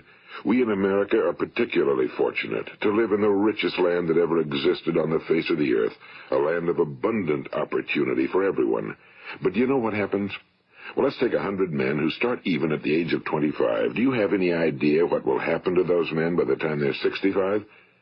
These 100 men who all start even at the age of 25 believe they're going to be successful. If you ask any one of these men if he wanted to be a success, he'd tell you he did. And you'd notice that he was eager toward life, that there was a certain sparkle to his eye, an erectness to his carriage, and life seemed like a pretty interesting adventure to him. But by the time they're 65, 1 will be rich. 4 will be financially independent. 5 will still be working. 54 will be broke. Now think a moment. Out of the 100, only 5 make the grade. Now why do so many fail? What has happened to the sparkle that was there when they were 25? What's become of the dreams, the hopes, the plans? And why is there such a large disparity between what these men intended to do and what they actually accomplished? When we say about 5% achieve success, we have to define success. And here's the best definition I've ever been able to find. Success is the progressive realization of a worthy ideal. If a man is working toward a predetermined goal and knows where he's going, that man is a success. If he's not doing that, he's a failure. Success is the progressive realization of a worthy ideal. Rollo May, the distinguished psychiatrist, wrote a wonderful book called Man's Search for Himself. And in this book he says, the opposite of courage in our society is not cowardice. It is conformity. And there you have the trouble today. It's conformity, people acting like everyone else without knowing why, without knowing where they're going. Now think of it. In America right now, there are over 18 million people 65 years of age and older. And most of them are broke. They're dependent on someone else for life's necessities. Now, we learn to read by the time we're 7. We learn to make a living by the time we're 25. Usually by that time, we're not only making a living, we're supporting a family. And yet by the time we're 65, we haven't learned how to become financially independent in the richest land that has ever been known. Why? We conform. And the trouble is that we're acting like the wrong percentage group, the 95 who don't succeed. Now, why do these people conform? Well, they really don't know. These people believe that their lives are shaped by circumstances, by things that happen to them, by exterior forces. They're outer-directed people. A survey was made one time that covered a lot of men, working men, and these men were asked, why do you work? Why do you get up in the morning? 19 out of 20 had no idea. If you ask them, they'll say, well, everyone goes to work in the morning, and that's the reason they do it, because everyone else is doing it. Now let's get back to our definition of success. Who succeeds? The only person who succeeds is the person who is progressively realizing a worthy ideal. He's the person who says, I'm going to become this, and then begins to work toward that goal. I'll tell you who the successful people are. A success is the school teacher who's teaching school because that's what he or she wants to do. The success is the woman who's a wife and mother because she wanted to become a wife and mother and is doing a good job of it. The success is the man who runs the corner gas station because that was his dream. That's what he wanted to do. The success is the successful salesman who wants to become a top-notch salesman and grow and build with his organization. A success is anyone who is doing deliberately a predetermined job because that's what he decided to do deliberately. But only 1 out of 20 does that. That's why today there isn't really any competition unless we make it for ourselves. Instead of competing, all we have to do is create. You know, for 20 years, I looked for the key which would determine what would happen to a human being. Was there a key I wanted to know which would make the future a promise that we could foretell to a large extent? Was there a key that would guarantee a person's becoming successful if he only knew about it and knew how to use it? Well, there is such a key, and I've found it. Have you ever wondered why so many men work so hard and honestly without ever achieving anything in particular, and others don't seem to work hard and yet seem to get everything? They seem to have the magic touch. You've heard them say that about someone. Everything he touches turns to gold. And have you ever noticed that a man who becomes successful tends to continue to become successful? And on the other hand, have you noticed how a man who's a failure tends to continue to fail? Well, it's because of goals. Some of us have goals, some don't. People with goals succeed because they know where they're going. It's that simple. Think of a ship leaving a harbor, and think of it with the complete voyage mapped out and planned. The captain and crew know exactly where it's going and how long it'll take. It has a definite goal. Now, 9,999 times out of 10,000, it will get to where it started out to get. Now, let's take another ship, just like the first, only let's not put a crew on it or a captain at the helm. Let's give it no aiming point, no goal, no destination. We just start the engines and let it go. I think you'll agree with me that if it gets out of the harbor at all, it will either sink or wind up on some deserted beach, a derelict. It can't go anyplace because it has no destination and no guidance, and it's the same with a human being. Take the salesman, for example. There's no other person in the world today with the future of a good salesman. Selling is the world's highest paid profession, if we're good at it and if we know where we're going. Every company needs top-notch salesmen, and they reward those men. The sky's the limit for them. But how many can you find? Someone once said the human race is fixed, not to prevent the strong from winning, but to prevent the weak from losing. The American economy today can be likened to a convoy in time of war. The entire economy is slowed down to protect its weakest link, just as the convoy had to go at the speed that would permit its slowest vessel to remain in formation. That's why it's so easy to make a living today. It takes no particular brains or talent to make a living and support a family today. So we have a plateau of so-called security, if that's what a person's looking for. But we do have to decide how high above this plateau we want to aim. Now let's get back to the strangest secret in the world, the story that I wanted to tell you today. Why do men with goals succeed in life and men without them fail? Well, let me tell you something which, if you really understand it, will alter your life immediately. If you understand completely what I'm going to tell you from this moment on, your life will never be the same again. You will suddenly find that good luck just seems to be attracted to you.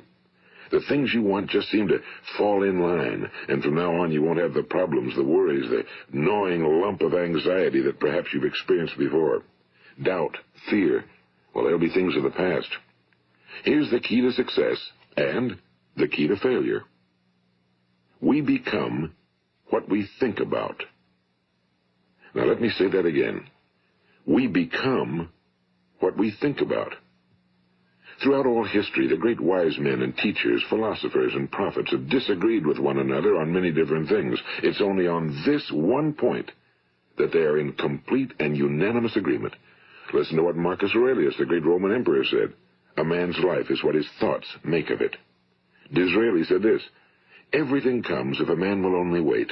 I've brought myself by long meditation to the conviction that a human being with a settled purpose must accomplish it, and that nothing can resist a will that will stake even existence for its fulfillment.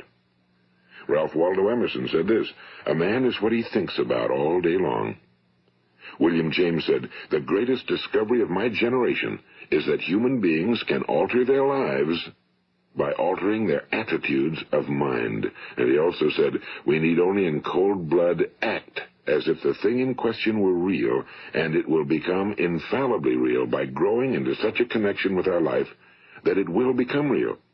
It will become so knit with habit and emotion that our interest in it will be those which characterize belief. And he also said, if you only care enough for a result, you will almost certainly attain it. If you wish to be rich, you will be rich. If you wish to be learned, you will be learned.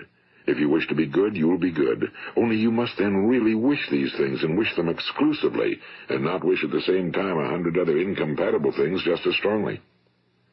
In the Bible, you read in Mark 9:23, if thou canst believe, all things are possible to him that believeth. My old friend Dr. Norman Vincent Peale put it this way, this is one of the greatest laws in the universe. Fervently do I wish I had discovered it as a very young man. It dawned upon me much later in life, and I found it to be one of the greatest, if not my greatest discovery outside of my relationship to God. The great law, briefly and simply stated, is that if you think in negative terms, you will get negative results. If you think in positive terms, you will achieve positive results. That is the simple fact, he went on to say, which is at the basis of an astonishing law of prosperity and success. In 3 words, believe and succeed. William Shakespeare put it this way, our doubts are traitors and make us lose the good we oft might win by fearing to attempt. George Bernard Shaw said, people are always blaming their circumstances for what they are. I don't believe in circumstances.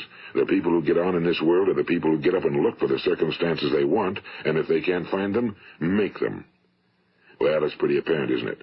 And every person who discovered this for a while believed that he was the first one to work it out. We become what we think about. Now, it stands to reason that a person who's thinking about a concrete and worthwhile goal is going to reach it, because that's what he's thinking about, and we become what we think about. Conversely, the man who has no goal, who doesn't know where he's going, and whose thoughts must therefore be thoughts of confusion and anxiety and fear and worry, becomes what he thinks about. His life becomes one of frustration and fear and anxiety and worry. And if he thinks about nothing, he becomes nothing. Now, how does it work? Why do we become what we think about? Well, I'll tell you how it works as far as we know. Now, to do this, I want to tell you about a situation that parallels the human mind. Suppose a farmer has some land, and it's good fertile land. Now, the land gives the farmer a choice. He may plant in that land whatever he chooses. The land doesn't care. It's up to the farmer to make the decision. Now, remember, we're comparing the human mind with the land because the mind, like the land, doesn't care what you plant in it. It will return what you plant, but it doesn't care what you plant. Now, let's say that the farmer has 2 seeds in his hand. One is a seed of corn. The other is nightshade, a deadly poison. He digs 2 little holes in the earth, and he plants both seeds, one corn, the other nightshade. He covers up the holes, waters, and takes care of the land, and what will happen? Invariably, the land will return what's planted. As it's written in the Bible, as ye sow, so shall ye reap. Now remember, the land doesn't care. It'll return poison in just as wonderful abundance as it will corn. So up come the 2 plants, one corn, one poison.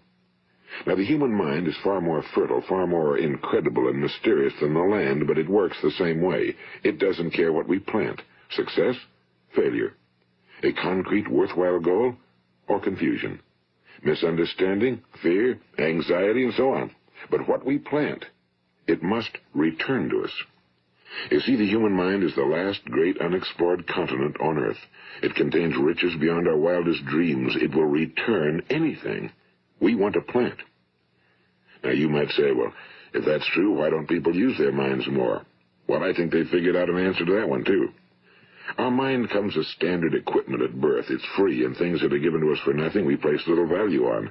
Things that we pay money for, we value. The paradox is that exactly the reverse is true. Everything that's really worthwhile in life came to us free.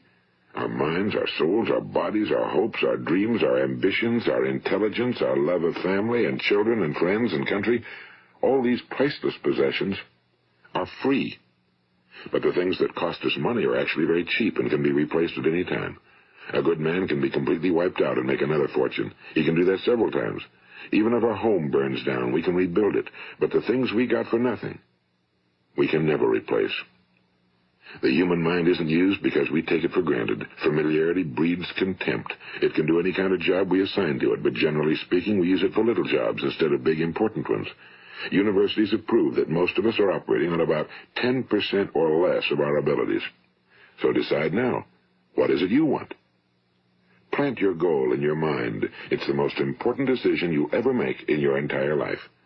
What is it you want? Do you want to be an outstanding salesman? A better worker at your particular job? Do you want to go places in your company? In your community? Do you want to get rich? All you've got to do is plant that seed in your mind, care for it, work steadily toward your goal, and it will become a reality. It not only will, there's no way that it cannot. You see, that's a law, like the laws of Sir Isaac Newton, the laws of gravity. If you get on top of a building and jump off, you'll always go down. You'll never go up, and it's the same with all the other laws of nature. They always work. They're inflexible. Think about your goal in a relaxed, positive way. Picture yourself in your mind's eye as having already achieved this goal. See yourself doing the things you will be doing when you've reached your goal. Ours has been called the phenobarbital age, the age of ulcers and nervous breakdowns and tranquilizers. At a time when medical research has raised us to a new plateau of good health and longevity, far too many of us worry ourselves into an early grave trying to cope with things in our own little personal ways without learning a few great laws that will take care of everything for us. These things we bring on ourselves through our habitual way of thinking. Every one of us is the sum total of his own thoughts. He is where he is because that's exactly where he really wants to be, whether he'll admit that or not. Each of us must live off the fruit of his thoughts in the future, because what you think today and tomorrow, next month and next year, will mold your life and determine your future. You're guided by your mind. I remember one time I was driving through eastern Arizona, and I saw one of those giant earth-moving machines roaring along the road at about 35 miles an hour with what looked like 30 tons of dirt in it. A tremendous, incredible machine, and there was a little man perched way up on top with the wheel in his hands guiding it. And as I drove along, I was struck by the similarity of that machine to the human mind. Just suppose you're sitting at the controls of such a vast source of energy. Are you going to sit back and fold your arms and let it run itself into a ditch? Or are you going to keep both hands firmly on the wheel and control and direct this power to a specific, worthwhile purpose? It's up to you. You're in the driver's seat. You see, the very law that gives us success is a two-edged sword. We must control our thinking. The same rule that can lead a man to a life of success, wealth, happiness, and all the things he ever dreamed of for himself and his family. That very same law can lead him into the gutter. It's all in how he uses it, for good or for bad. This is the strangest secret in the world. Now, why do I say it's strange, and why do I call it a secret? Actually, it isn't a secret at all. It was first promulgated by some of the earliest wise men, and it appears again and again throughout the Bible, but very few people have learned it, understand it. That's why it's strange, and why for some equally strange reason it virtually remains a secret. I believe that you could go out and walk down the main street of your town and ask one man after another what the secret of success is, and you probably wouldn't run into one man in a month who could tell you. Now, this information is enormously valuable to us if we really understand it and apply it. It's valuable to us not only for our own lives, but the lives of those around us, our families, employees, associates, and friends. Life should be an exciting adventure. It should never be a bore. A man should live fully, be alive. He should be glad to get out of bed in the morning. He should be doing a job he likes to do because he does it well. One time I heard Grove Patterson, the great late editor-in-chief of the Toledo Daily Blade, make a speech, and as he concluded his speech, he said something I've never forgotten. He said, "My years in the newspaper business have convinced me of several things. Among them, that people are basically good, and that we came from someplace, and we're going someplace. So we should make our time here an exciting adventure. The architect of the universe didn't build a stairway leading nowhere." And the greatest teacher of all, the carpenter from the plains of Galilee, gave us the secret time and time again. As ye believe, so shall it be done unto you. I've explained the strangest secret in the world and how it works. Now, on this side, I want to explain how you can prove to yourself the enormous returns possible in your own life by putting this secret to a practical test. I want you to make a test that will last 30 days. It isn't going to be easy, but if you'll give it a good try, it will completely change your life for the better. Now, back in the 17th century, Sir Isaac Newton, the English mathematician and natural philosopher, gave us some natural laws of physics which apply as much to human beings as they do to the movement of bodies in the universe. And one of these laws is that for every action, there is an equal and opposite reaction. Simply stated, as it applies to you and me, it means we can achieve nothing without paying the price. The results of your 30-day experiment will be in direct proportion to the effort you put forth. To be a doctor, you must pay the price of long years of difficult study. To be successful in selling, and remember that each of us succeeds to the extent of his ability to sell.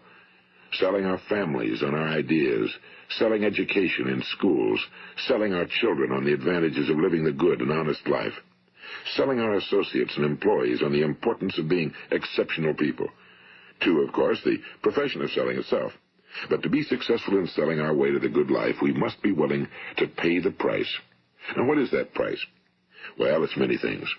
First, it's understanding emotionally, as well as intellectually, that we literally become what we think about, that we must control our thoughts if we're to control our lives.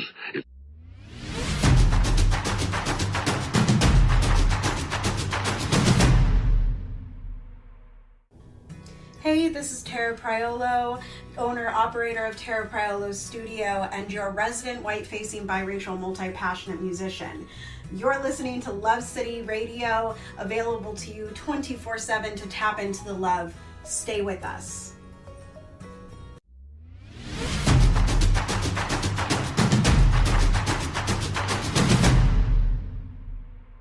Understanding fully that as ye sow, so shall ye reap.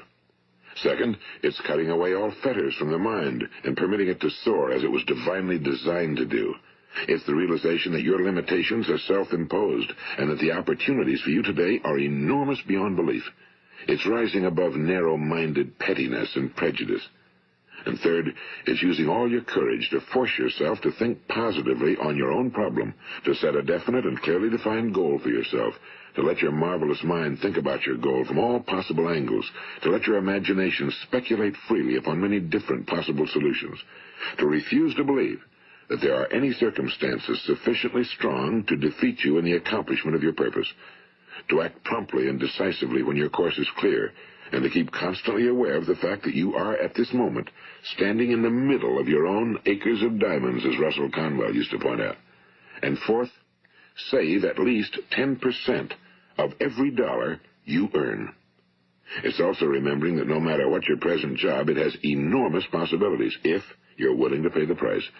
Now let's just go over the important points in the price each of us must pay to achieve the wonderful life that can be ours. It is, of course, worth any price. 1. You will become what you think about. 2. Remember the word imagination and let your mind begin to soar. 3. Courage. Concentrate on your goal every day. 4. Save 10% of what you earn. And 5. Action. Ideas are worthless unless we act on them. Now, I'll try to outline the 30-day test I want you to make. Keep in mind that you have nothing to lose by making this test and everything you could possibly want to gain. There are two things that may be said of everyone. Each of us wants something, and each of us is afraid of something. I want you to write on a card what it is you want more than anything else. It may be more money. Perhaps you'd like to double your income or make a specific amount of money. It may be a beautiful home. It may be success at your job. It may be a particular position in life. It could be a more harmonious family. Each of us wants something. Now write down on your card specifically what it is you want. Make sure it's a single goal and clearly defined. You needn't show it to anyone, but carry it with you so that you can look at it several times a day. Think about it in a cheerful, relaxed, positive way each morning when you get up, and immediately you have something to work for, something to get out of bed for, something to live for. Look at it every chance you get during the day and just before going to bed at night. And as you look at it, remember that you must become what you think about, and since you're thinking about your goal, you realize that soon it will be yours. In fact, it's yours really the moment you write it down and begin to think about it. Look at the abundance all around you as you go about your daily business. You have as much right to this abundance as any other living creature. It's yours for the asking. Now we come to the difficult part. Difficult because it means the formation of what is probably a brand new habit, and new habits are not easily formed. Once formed, however, it will follow you for the rest of your life. Stop thinking about what it is you fear. Each time a fearful or negative thought comes into your consciousness, replace it with a mental picture of your positive and worthwhile goal. And there'll come times when you'll feel like giving up. It's easier for a human being to think negatively than positively. That's why only 5% are successful. You must begin now to place yourself in that group. For 30 days, you must take control of your mind. It will think about only what you permit it to think about. Each day for this 30-day test, do more than you have to do. In addition to maintaining a cheerful, positive outlook, give of yourself more than you've ever done before.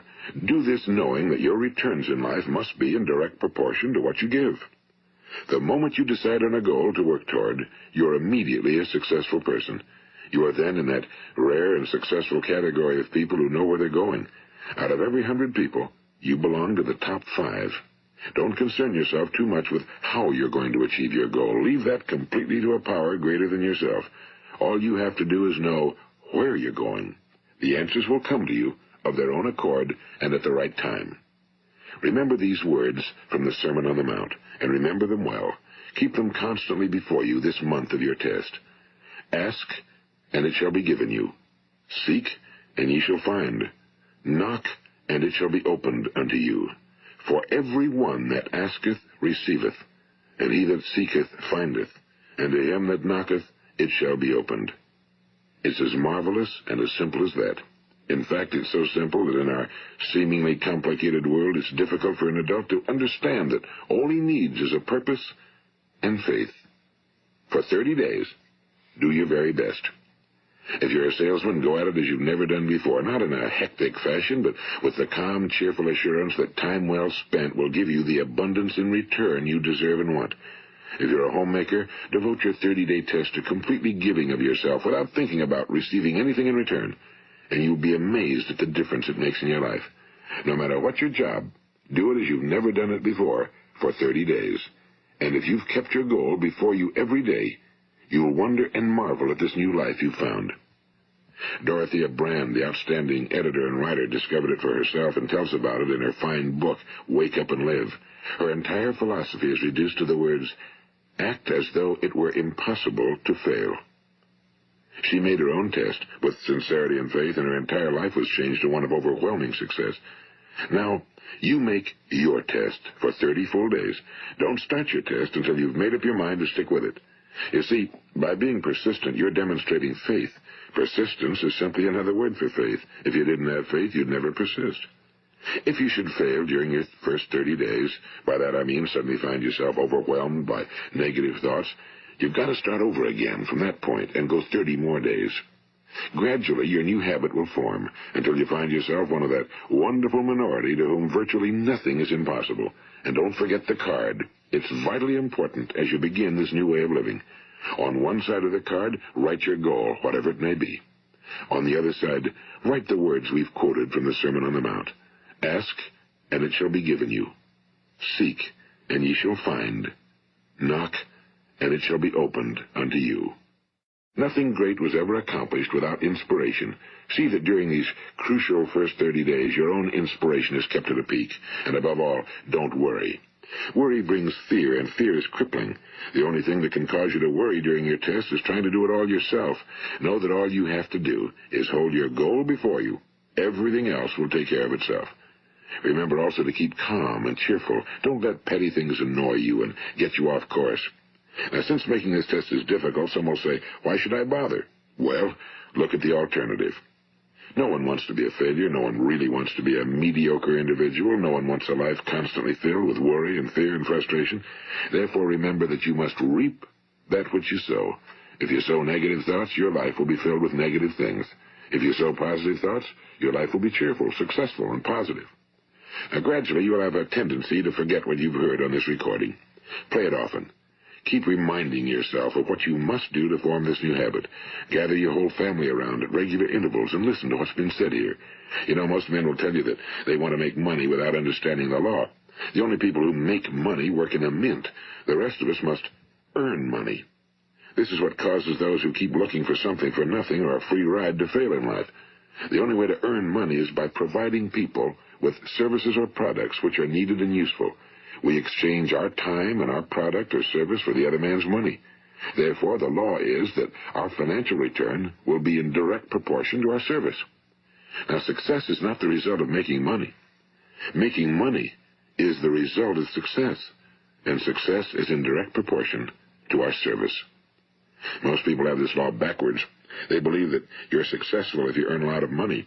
The truth is that you can only earn money after you're successful. It's like the story of the man who sat in front of the stove and said to it, "Give me heat, and then I'll add the wood."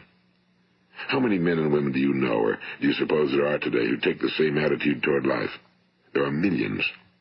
We've got to put the fuel in before we can expect heat. Likewise, we've got to be of service first before we can expect money. Don't concern yourself with the money. Be of service, build, work, dream, create. Do this, and you'll find there's no limit to the prosperity and abundance that will come to you. Prosperity, you know, is founded upon a law of mutual exchange. Any person who contributes to prosperity must prosper in turn himself. Sometimes the return will not come from those you serve, but it must come to you from someplace, because that's the law. For every action, there is an equal and opposite reaction. As you go daily through your 30-day test period, remember that your success will always be measured by the quality and quantity of service you render, and money is a yardstick for measuring this service. No man can get rich himself unless he enriches others. Now, there are no exceptions to a law. You can drive down any street in America and from your car estimate the service that's being rendered by the people living on that street.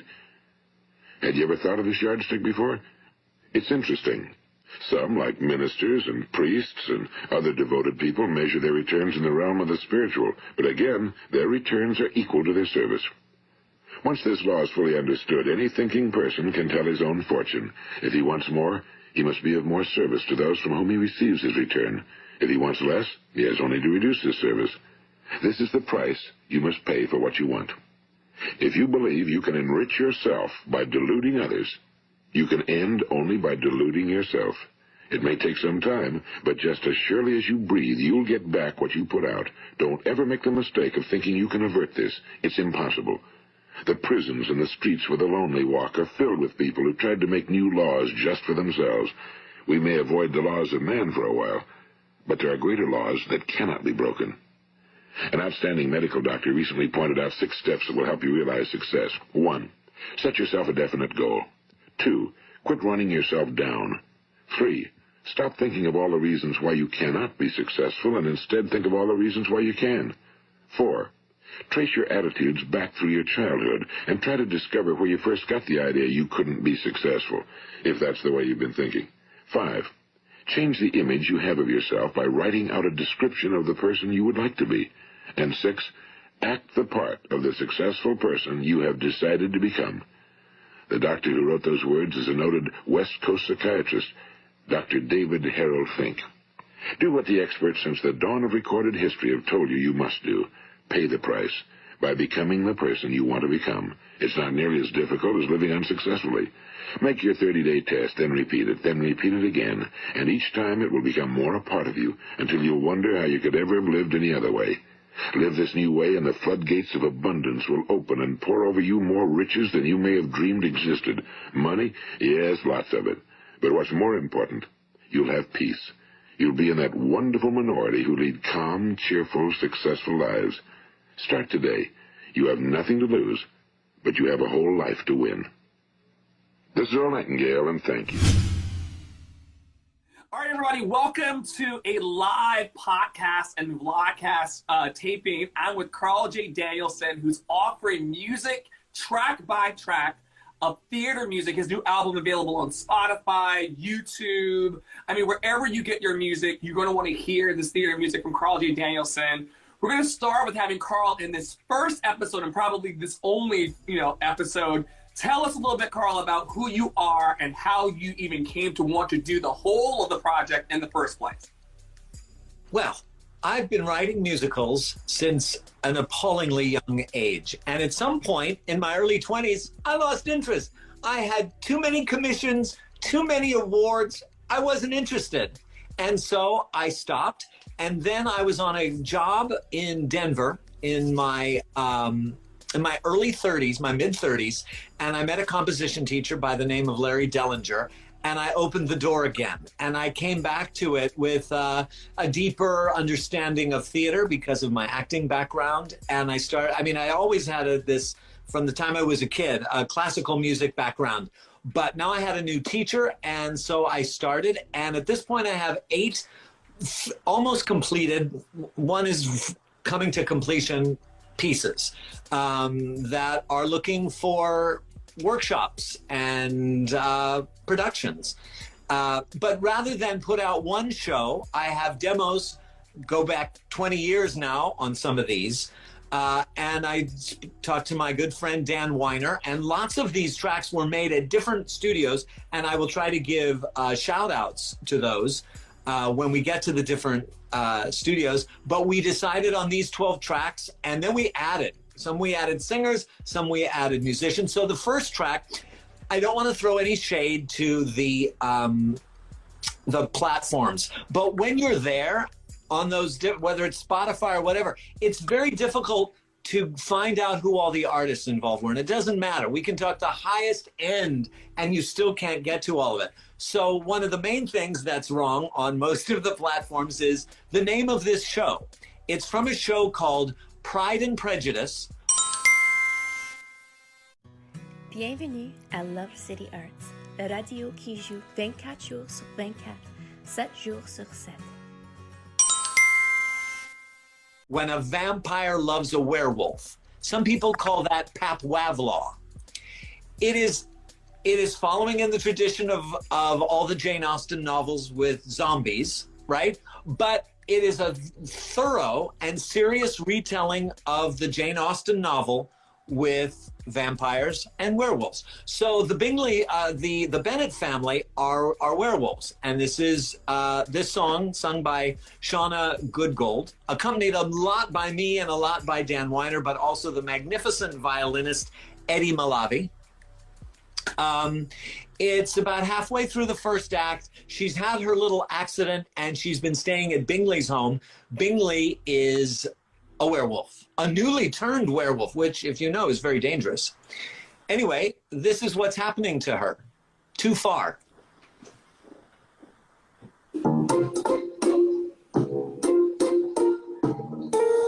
I've fallen too far. I can't find my way back from hell. He's somewhere up on earth and I'm at the bottom of a deep dark well. I'm not sure he likes me. There's something there, but I don't know. It's probably just my wild imagination, wishing it was so. Give in to love is what they all say, until you realize you've lost yourself along the way. Gods of love, Pan and Eros give a sign. Aphrodite, Venus, will he be mine? Wish upon some star. I've fallen too far. At least I can tell that I'm gone. My brain says I should stop this madness and not just let the pain drag on. Does he even like me? I mean, like me that way, you know. I think he does, but what if he's just lonely or can't tell me to go? Give it to love, is that the best plan? Is this the one guy or is he just one more pretty man? Gods of love, Pan and Eros lead the way. Aphrodite, Venus, is the sky gay? Wish upon some star. I mean, this is nice. Nice is fine. Love is different. Love is what I'm looking for. How long does it take till you know this feels different? I want this and then some more. Then some more. Give me more. I've fallen too far. But he's been so good to me here. If I'm not what he wants, then why would he take such trouble to be near? Give it to love is what my heart sings. Although I'm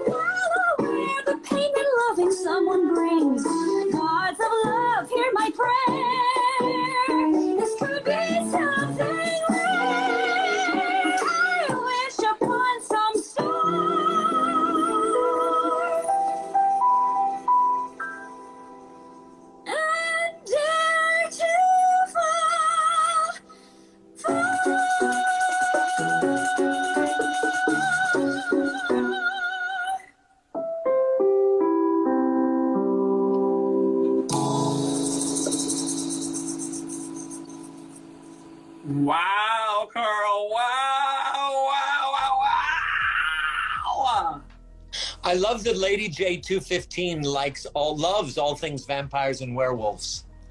Yeah. Have you always been passionate about vampires and werewolves? Have they always like called to you in some way? It started with the whole Twilight series. I love it. Inspiration anywhere. My favorite line of that song is "Nice is fine." Love is different. Yeah. It's incredible. It's incredible. Tara loves the rhythm section, sunflowers clapping. The reason why we're here, everybody, and the reason why we'll be here for the next 12 weeks of episodes is to showcase Carl J. Danielson, my friend, an amazing musical theater songwriter. And so we're highlighting track by track. Where can people find out more about you and your music, Carl, in the internet? Well, at this moment, I have two websites. One, carldanielson.com. Make sure you spell S-E-N. And the other is Carl J. Danielson. I want to answer this about Team Edward or Team Jacob. I'm Team Jacob, but that doesn't mean that I don't believe that Edward and Bella belong together, because I do. I'm more of a werewolf than a vampire.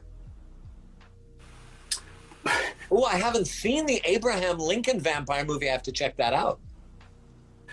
Carl J. Danielson, everybody. We can't wait to see you next week as we showcase theater music by Carl J. Danielson. See you next week.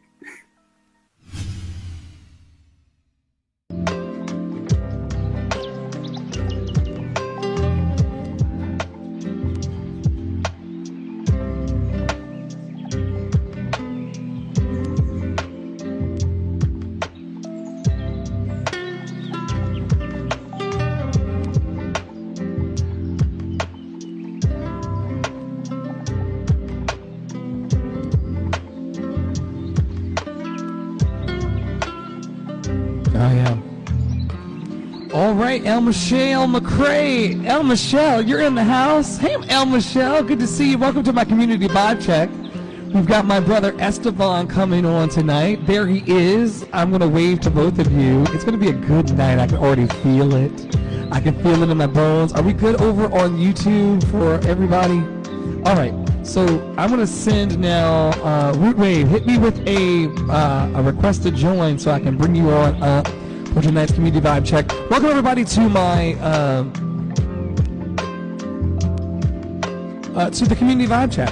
It's a Thursday, January 13th, 2022. We'll never be in this day ever again. We're joined tonight by Esteban. Oh, yeah. It's going to be amazing. I'm pulling up my show notes now. I see people coming into the room over on Reddit. Welcome to the space. Also, welcome YouTube. So good to see you. So good to see you. We got. Yo. Hey, what's going on, man? We got Esteban. Let me say something to me real quick. Testing 1 2 1 2. We'll get the vibe right. Sure. Testing 1 2 1 2. Testing 1 2. Oh, this is gonna be so juicy. Shout out to Darbs and the audience down there. How you doing today, man? I'm doing well. How are you? Okay, maybe I should I'm gonna take a breath, because the adrenaline of seeing you on the screen and like connecting here, I'm like, because you're like the first 2022 community vibe check like participant. Like, I'm honored. I love that namaste energy. Yeah, you're the first. My theme for this year is joyful expansion. So I was like, how can we connect with more people? How can we network more lights together? I know that the world is very doom and gloom outside, my brother, but like Right. I want joyful expansion. I want joyful expansion in my heart. Mm-hmm. And so I reached out to you and I was like, yo, you want to talk about what's expanding in your life joyfully in the midst of chaos and everything going, topsy-turvy, left, right, center. And you said yes. So I'm so Yes. glad you're here. I appreciate it. Thank you very much. Oh my And God. I love the vibe. It's awesome. Can you hear the music and everything? Like Hell yeah, it's great. Listen, we decided that in 2022 we weren't going to try to fake the funk. Right. Shout out to Mexi down there and all. It's me, Nicole Marie. I'm gonna wave to y'all real quick. we were going to try to come out the gate. I ended 2021 with COVID, stuck in the house for a full quarantine, brother. And so I just kind of came out with just, arm just going for 2022. Anyway, introduce yourselves to the people. Let them know over on Reddit and YouTube who we're talking to today and what kind of magic you bring to the world. And then I'm going to hit you with all of the questions, these random questions that I have over here for you. Sure. So my name is Esteban Condi. You can find me at therootwave.com or on Instagram at therootwave. Basically, what I do is digital marketing, online branding, content creation. Basically, I'm a business and creative consultant. And even on my own channel, The Root Wave, I have a YouTube channel where I've done about 35 interviews with people to explore, business, art, music. So I'm really into really connecting people and really understanding them a lot more. Okay, so is this the thing that lights you up in the world? Because my first question is always, what lights you up? Is the creative process the thing? Hey, Shea Marie, the artist, so good to see another creative in the space. Is this the thing that lights you up? Oh, well, yeah. I mean, if it wasn't for my self-expression or even trying to figure out what my creativity was, I feel like I wouldn't be here today. So I really appreciate that I grew with my creativity and I'm still growing. And I love it. It's game changer. When did you step into your creativity? Like, I remember the moment in my Baptist church as a child when I stepped into like that moment of like, oh, wow, the way I sing really moves people in a certain way. When was that moment for you, Esteban, when you felt like, oh, like I have an impact here with my creativity in the world? When was that moment for you? Well, I'm gonna give you like a brief history about myself, but I was always creative as I was young. When I was younger, I was like the lead role in like 2 or 3 plays. I played like the saxophone in front of everyone, and I was like color guard, sang like the Star Spangled Banner. Like I did all of that. I didn't know that meant creativity. I didn't know that meant expression. It wasn't until years later when I decided I wanted to quit my corporate job that I was like, let's try to be creative again. When I was 15, from 15 to 18, I did a music production, just making beats and stuff like that. So I realized, I'm like, you know what? I'm not happy if I'm not creative, but I don't know if I'm still creative. So I want to say it was like late 2000 or early 2018 where I had the epiphany of like, I really want to be creative and just started doing things that, made my creativity come out. I'm also very big into business. So what I decided to do was kind of bridge the gap between both of them. And now I have a career in it. So I'm doing all right. I love it. Now, we have a wonderful saxophonist in the audience, a professional saxophonist, El Michelle, who I know from the Clubhouse app. I'm not sure. Do you dive in any of the Clubhouse spaces or anything like that? No, I haven't yet. But it's a whole different ecosystem of it is, right? Sharing. It's like a podcast, but it's ongoing. It's a lot. But anyway, there was resonance there about the saxophone. Can you say a little more about your saxophone playing or back in the day? Oh, well, it was like in middle school. I did it for about 2 years, but for some reason I was just the better of everyone. So anytime we had like some type of, some type of presentation to do, that I was always in the front center, playing. I love it. Not afraid to share your light with people. Like we can't. Right. Okay. So this was a question from last night's community vibe check. We got Quasi was here yesterday in the comments, and he was talking about it. Now I'm gonna delve in and out of like heavy parts of like your work and your creativity, and then into like the the mundane stuff. Like, do you squeeze the toothpaste tube or do you roll it? If it's full, because if it's empty, I'm gonna roll it. But if it's full, I get sloppy and I squeeze it. Okay. So when you're pulling the toothpaste, are you feeling comfortable enough and vulnerable enough, because this is a safe space? Are you feeling? Yeah. We got 16 people listening in and people listening all over the globe. Okay. What type of toothpaste do you use, Esteban of The Root Wave? By the way, I'm talking to Esteban of The Root Wave over on Instagram, what do you call it? A renaissance man when it comes to creativity and expression. He wants to help you, fill in the blank for me. You want to help people express themselves through through their imagination. Through their imagination. I love it. I love it.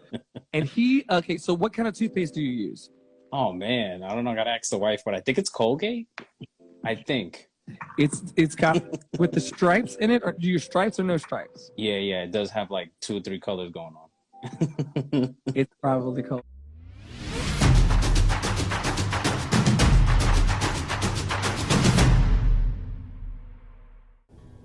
Hey, this is Tara Priolo, owner, operator of Tara Priolo Studio, and your resident white-facing biracial multi-passionate musician.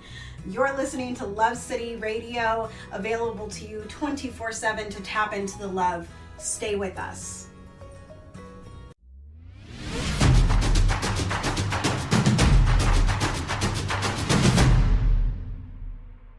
Okay, great. And if you're pulling it fresh out the box, you are squeezing it from the side. Yeah, it's probably because I'm impatient, but I feel like maybe because creative people are also sometimes a little bit like hasty.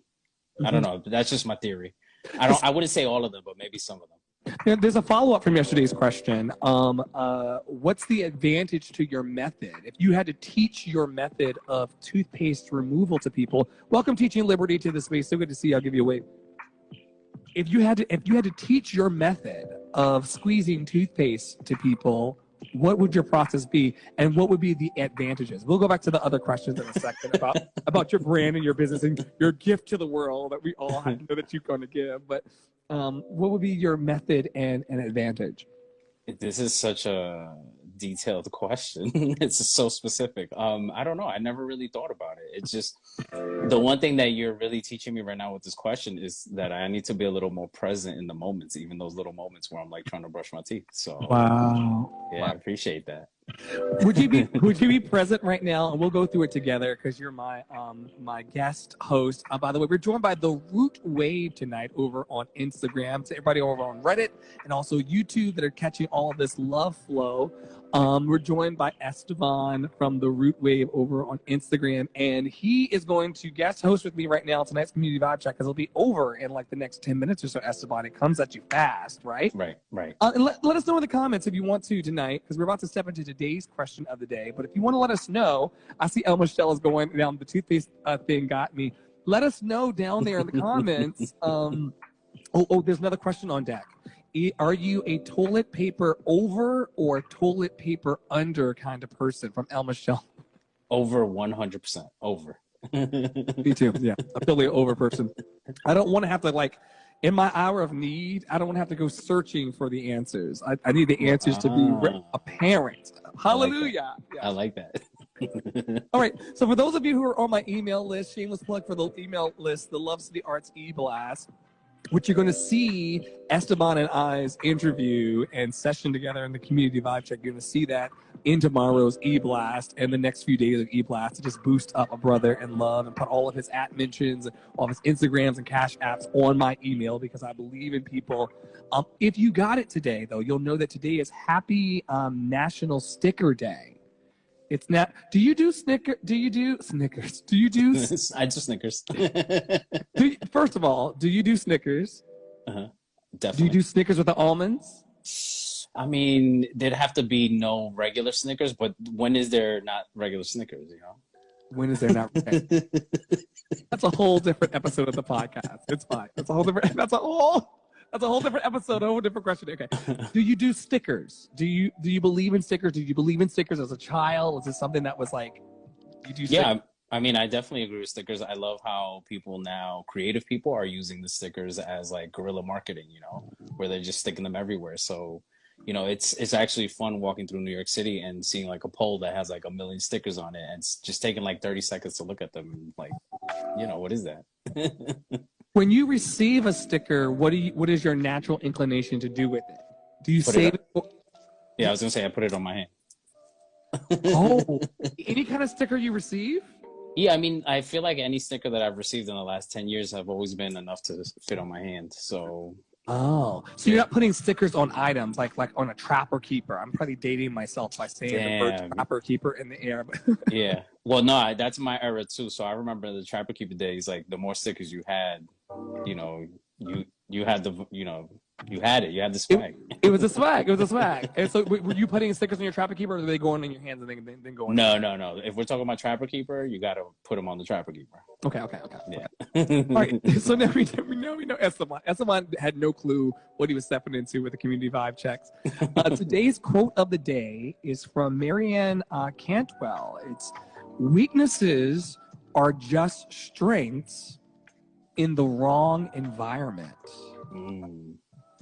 I thought that was, when I picked that one for today, I was like, wow, weaknesses are just strengths in the wrong environment. And I just, how do you feel about that? Like off the dome.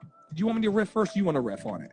I don't mind saying what I got to say about it. I really think that it's also a combination of, when are your strengths present, right? So like, let's say you're at work at a dead end job, but you're super creative, then obviously you're in the wrong place, So it's really about, I guess what they're saying is like, putting yourself in the position or in the right time and place to use your strengths appropriately.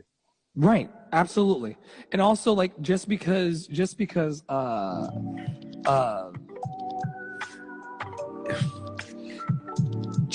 think that you're weak in a certain area, like that's only attributed to the fact that you're not in the right environment. Like, a lot of people will downplay themselves. A lot of people will play themselves short, and they'll call themselves weak. You're not necessarily weak. You just may be in the wrong environment. You may not be in a space that can flourish and nourish you. And that's what I pull from that today. Like, I'm like, yo, we all want to be, Esteban wants to be, I want to be, everybody watching, everybody's going to catch us the replay. We all want to be in a space where we're going to be nurtured and be celebrated and not tolerated for who we are. And you don't let these people, make you feel weak if you're in the wrong environment. And there's a lot of people that are going to listen to this podcast later and going to pick this up in their ears or watch it later. Like, yo, they're feeling really, really bad, or they're feeling really weak about their present circumstance or where they are as far as a work situation. And the facts are, you may not be in a state of weakness. You may be in a state of strength, just surrounded by the wrong people and the wrong environment and the wrong energies. And I know you know what that feels like. Yes, sir. Could you tell me about a time in your path when you... Tell me about a time, because this would be super relatable, when you were perhaps, you talked about it earlier, you were in corporate and you felt like this wasn't the fit. Yeah. Can you elaborate a little bit more on that? Sure. So I think it was like late 2017. I was at work and I started having panic attacks, anxiety attacks. I didn't even know what those were. It got so bad that I thought I was having a heart attack. So I ended up going to NYU Hospital. I was there for about 6-7 hours getting tested. I mean, I was like losing myself in the hospital. And I realized that I was like just going through, these panic attacks and being anxious. And I think what that was for me, if I look at it, in the big picture, was just, I felt like it was my soul wanting to express itself, but I wasn't in the right environment to do that. And the minute I stepped into, I want to be a business owner and I want to be creative, I just started getting, stronger. So yeah, that's an example. I love it. I love everything about it. Yeah. Okay, so today's question of the day for everybody who gets the LCA e-blast. I mean, you can sign up for them. It's like the top link in bio on my Instagram. It just says e-blast. It's like the biggest thing up there because I'm like, that's like the thing that I'm pushing in 2022 in Joyful Expansion. And if you got the question of the day earlier in the day when I sent them, you would get this one, but Esteban's gonna get it fresh and the world's gonna get it fresh. It's gonna be fun. Okay. So like I said, we talk about the deep things of life, the way that Esteban seeks to increase your magic and increase your joy and increase your expression of your magic in the world.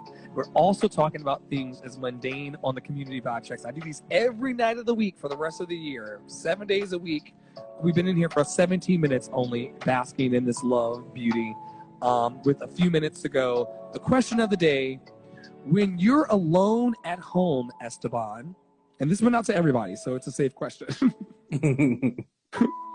When you're alone at home, do you wear shoes, socks, slippers or go barefoot? Hey, Sunflower, I want everybody to answer. Take a moment, Esteban, with this question. I want everybody who's watching right now in the You Show over on Reddit and over on YouTube. So good to see you tonight. And Instagram. Let me know in the comments as Esteban ponders, when you're alone at home, do you wear shoes, socks, slippers, or go barefoot? Okay. Ready? What's your answer? I definitely go barefoot. But there's times I want to say I go barefoot 90% of the year, but I want to say when it gets cold enough, you got to put on the socks too.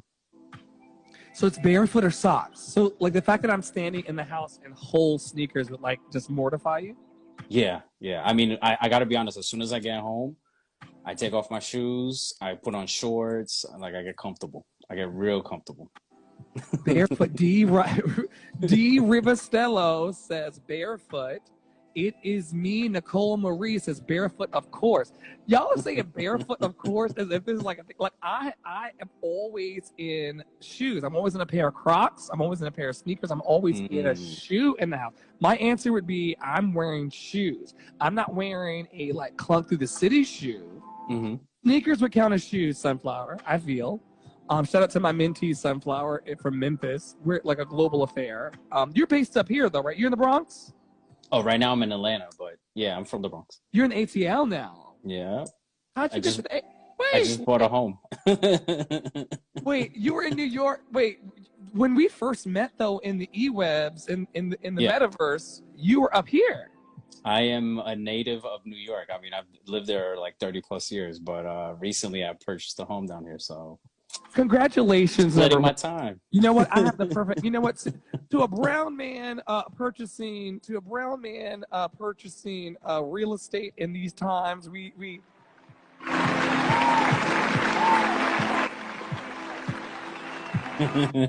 Oh yes. We celebrate the excellence. Oh yeah. Take your bow. Oh yes. Oh yes. Doing what's best for you. Oh yes. Oh yes.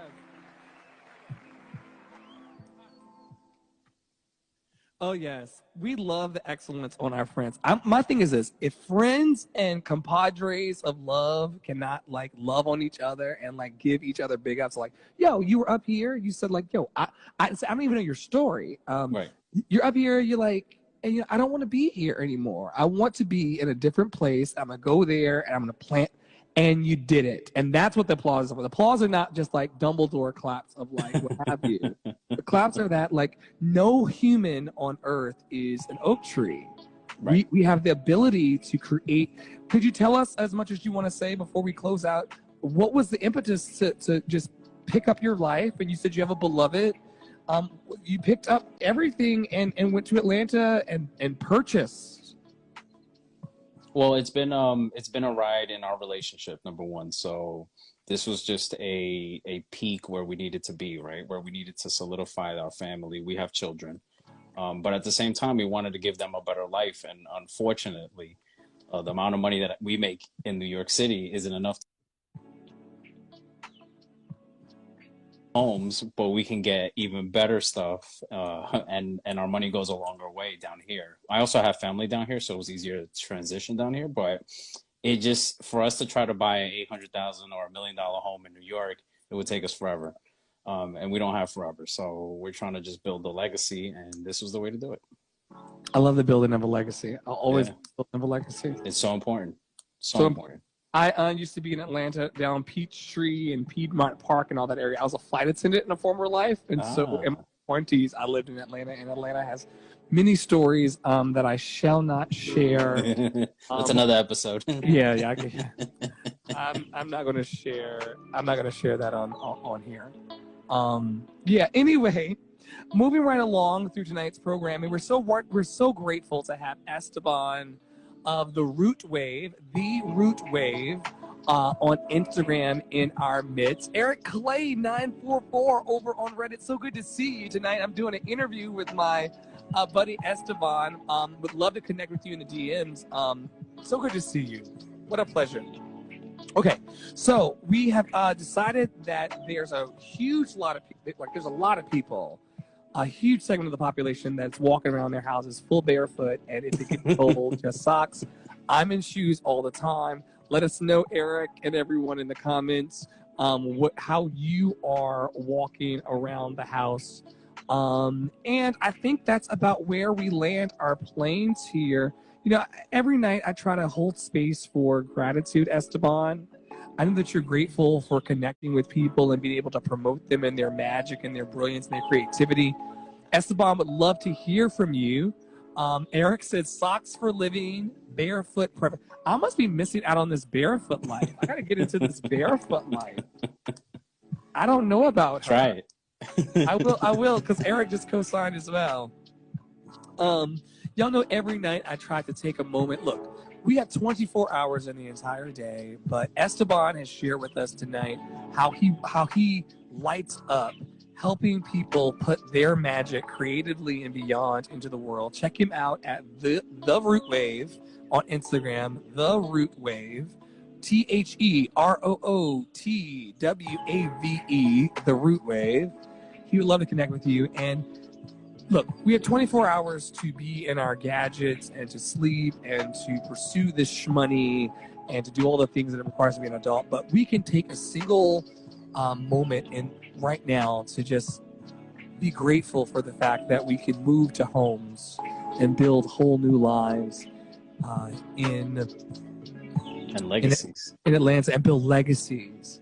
I believe that these live streams, because I've got nephews and I've got people who I mentor like Sunflower, I believe that these conversations we're having about the magic we're building in the world, I think that's part of the legacy too. I think it's intertwined. I believe in this idea of a golden cord that connects Esteban to me and then me to the world and Esteban to the world, and that we're not as isolated as we think we are, Eric, and others who are watching it on these other platforms. Like, we're not really separated. We're really one. It is me, Nicole Marie. I can't take my shoes off right now. I'm in the middle of the podcast with Esteban. They are hurting my feet a little bit because I was singing the pre-show. I was doing a little singing in the pre-show, but yeah, I'll take them off after and switch into my house flats out of my heels.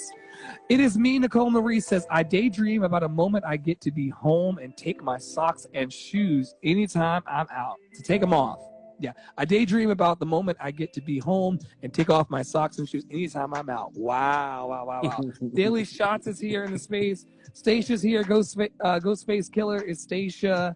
And Daily Shots. So nice to see y'all. I'll just wave here. We're joined tonight, just to reset the room one last time, for tonight's community vibe check. This is something I'm doing every night. We're going through the email, as it were, talking about the question of the day and the quote of the day, and the fact that today is National Sticker Day. And we talked about where Esteban put his sticker and where he put it on his Trapper Keeper. It's been wonderful.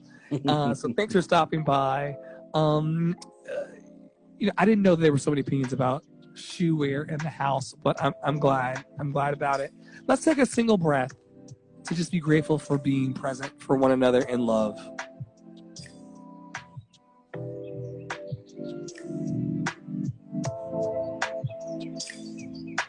I love that wherever we are on the planet, we're at 55 minutes, 56 minutes now, actually, past the top of the hour, and we took that breath together in gratitude. My question for you, Esteban, you don't have to answer out loud. It's rhetorical. My question for the room, and I ask these questions every night, so don't think I'm putting on airs because Esteban's here from Atlanta by way of New York. The questions are just simple, and I'm not trying to like gut check you or anything like that. I just want to that's the purpose of the community vibe check. It's a very intentional space. Are you loving you today? ? Are you being kind to you ? Are you aligning yourself with your dreams and goals ? And I just ask those questions every day. They're very rhetorical questions, but I just hold space because the reason why we're here for Community Vibe Check with Esteban and the reason why we're lifting our magic into the world intentionally is so that we don't leave here. And what Esteban's saying, when he moves to Atlanta with his wife and his kids and starts talking about legacy, this is a man who does not want to leave the planet with the juice of his life still inside him.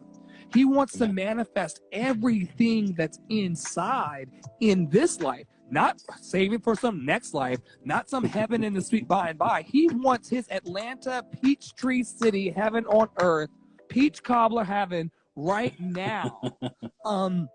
He is aligning himself with the dreams and the goals of his life. Eric Clay says, love you, got to head out super early. It'll be in the replays for you. I'll make sure that you get it. I'll send it to you personally, Eric.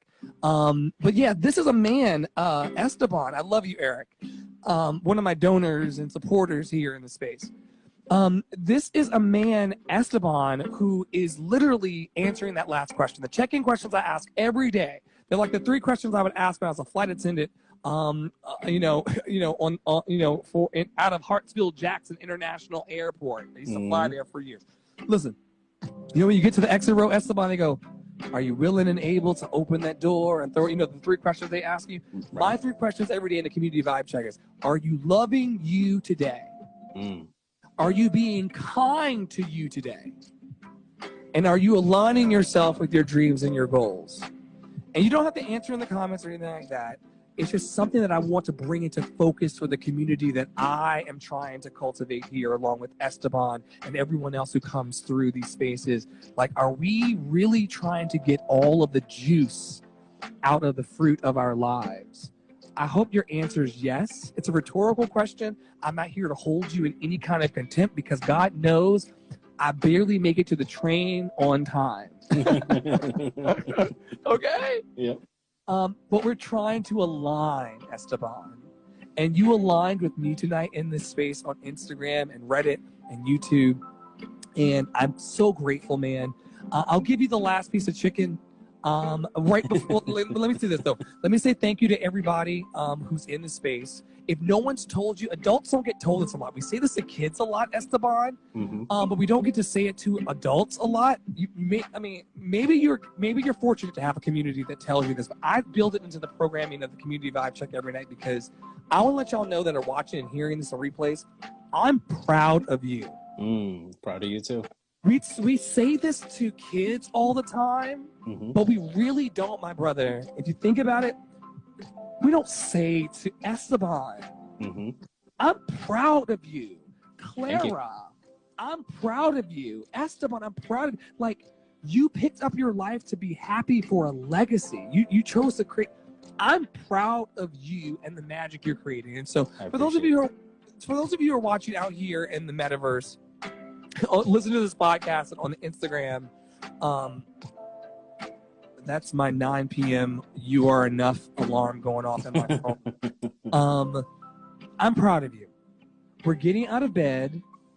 We're doing this adulting thing. We got bills. You got kids. We got responsibilities. We got apartments. We got toothpaste in tubes. Like, there's things to accomplish. And I'm proud of you, man, for coming on here. And I'm proud of you for living your life to the fullest for you, because you recognize, as my guru says, I talk about this almost every night on the community vibe checks, you recognize that we're going to be dead longer than we are alive. Right. Put that on a t-shirt. So right now matters. Okay, anyway, thank you, everybody. I'm proud of you for being here. Thank you to the partners of Love City Arts for they actually purchased the internet that supports the space that we speak on. So I always like to give them love. And if anybody wants to connect with us, there's a 24/7 chat room and video space that happens over on Telegram that we cultivate within our community at Love City Arts. It's called the Love Lounge and Portal. If you want to tap into that, know what's happening in the Love City Arts ecosystem, and know about the love that we cultivate here along with Esteban. The Esteban replay is going to be there in the Love Lounge drop for everybody to, the internet lurkers, Esteban. You know the crowd I'm talking about. They don't really know what you're doing, but they know what you're doing. Right. And so what I love about us, Esteban, is that when they find us on our mark, right. we're being a sacred brotherhood. Yes. We're being love. Yep. We're being presence. We're being high vibration. Okay. Love it. So now that I've landed the plane, I've talked about, all the producers have told me, like, look, talk about the Love Lounge and the Portal, give the partners working. Now that all of that's cleared, the last piece of chicken always belongs to my guest host of the night. This is Esteban, the Root Wave, TheRootWave, the Root Wave, over on Instagram. Check him out and his brilliance and his magic. The last piece of chicken, which is an honor in the Black House. It's like the little where does your background, Esteban? I'm Ecuadorian. There's a little, when the rice, there's like that little crunchy part that happens at the edge of the rice. Oh, so good, cocolon. Yeah. Okay. Okay. I saved that for you, brother. What is that piece of your magic that you want to give to the people before we say goodnight and give them this good Buddhist blessing? The one thing that I would say to the world is your soul wants to express itself. So make sure that as you ask yourself the same questions that you asked, and as you remind yourself to be grateful, also ask yourself, is my soul expressing itself? Because it's very important. Is my soul expressing itself? Man, this is the first Community Vibe Check guest host and guest. You knocked it out of the park. Actually, man, people have been asking me because, people get a little skittish about shining their light, which is the thing that you and I are trying to cure in the world. Hey, Lena. Right. And so it's so funny. We're like, come out wherever you are. You got to get this magic out of you. But people would ask me, well, what is it like to be a guest on the live? And you came on here tonight, and I don't know sports terms because I'm not that kind of human, but we just knocked it out of the park. Like, this is a perfect gathering of energy that wants to be loved in our own businesses and our own operations, but also in the world at large. And I could not have had a better first guest host on the Community Vibe Check from Atlanta. This is Esteban from The Root Wave on Instagram. Thanks everybody for being here. Check him out. Check out his services. If you stand in need of the things that he provides, slide into those DMs. Remember that the magic of your life happens in the DMs. All right, everybody, take a breath. Every night, the same Buddhist blessing. If you're saved and sanctified and raised like my mama and filled with the Holy Ghost, just take it for what it is. I'm not going to take your Jesus from you. I just want you to just catch this in your heart. May you be happy, Esteban. May you be healthy. Thank you. May you be free of all suffering. May you be happy. May you be healthy. May you be free of all suffering. May you be happy. May you be healthy. And may you be free of all suffering. That's that. Amen. Amen. Okay. All right. So I'm going to DM Esteban later thank yous and make sure that we, land the plane. But brother, I cannot thank you enough for being thank you. The first guest host of this new product, Community Vibe Check. Every day I'm sending these questions and these codes. It's fun for me as an adventure because it's one email from me. So I'm composing one email every day, and it's going out, and it's got the toothpaste question and the socks question. It's making me think kind of outside of the box, and I think that the people who are tuning in are also kind of playing along with that kind of magic, that element of what Dr. Brene Brown would call play. We as adults, I'll speak for myself. I'm over 30. The long faces, the dread, the lack of play, the lack of expression, the lack of joy, the lack of seeing life as half full. It kind of drains out of us by this point, and I'm just resisting all of that. Yep. And I just want us to just be in love for however long, because people are leaving here, man. Yeah, they are. And we're still here. Yeah, we gotta appreciate it. I love you so much. I'm gonna end this so that we can have a clean cut, and then it'll go into the podcast. Thank you so much for being here. Thank you. I appreciate you. Before we tag out, because I'm a media guy, could you let everybody know in your own words how to contact you, and then I'll end it. Sure. I would go to my website, therootwave.com. One more time for the cameras. Sure. So it would be, you can contact me at therootwave.com. Awesome. Good night, everybody. Thanks so much for watching. Thank you, Esteban. Thank you.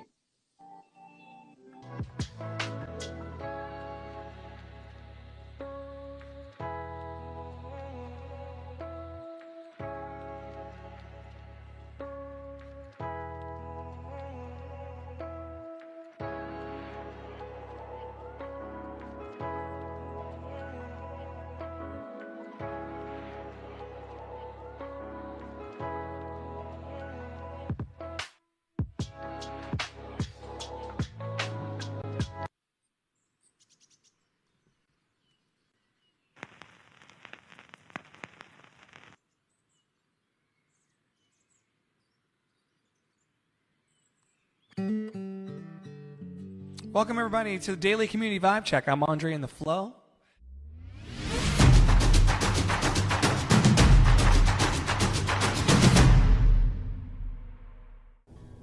Hey, this is Tara Priolo, owner-operator of Tara Priolo Studio and your resident white-facing biracial multi-passionate musician.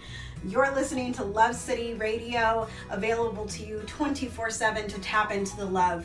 Stay with us.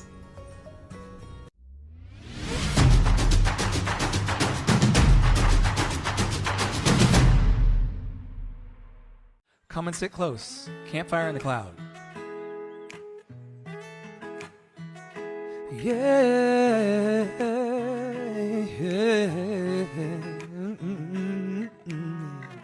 I come home in the morning, the light.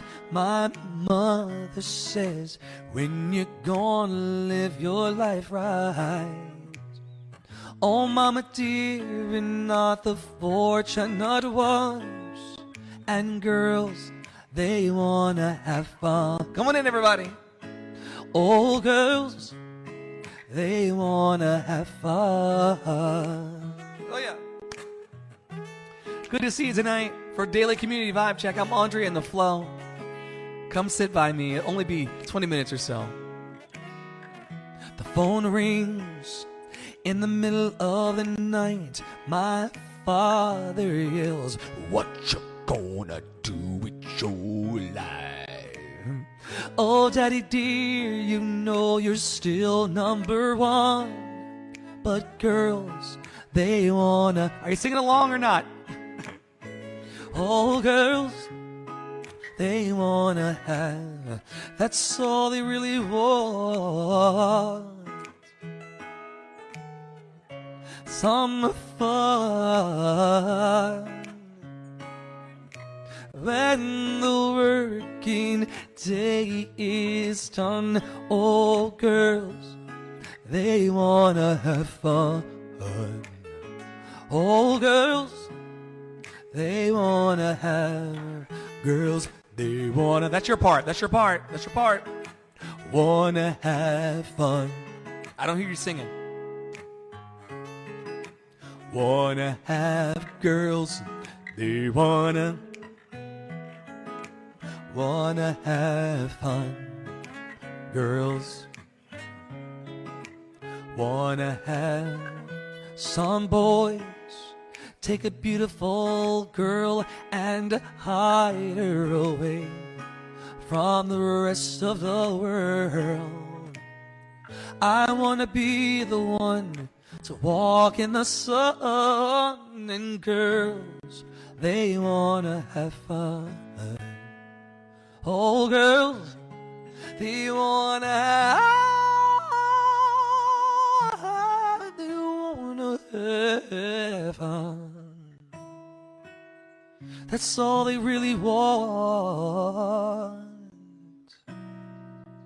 When the working day is done, oh, girls, are you ready for your part? They wanna have fun. Are you ready for your part?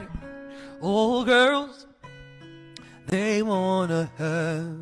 Girls, they wanna have... That's all they really want. When the working day is done, oh, when the working day is done, oh, girls,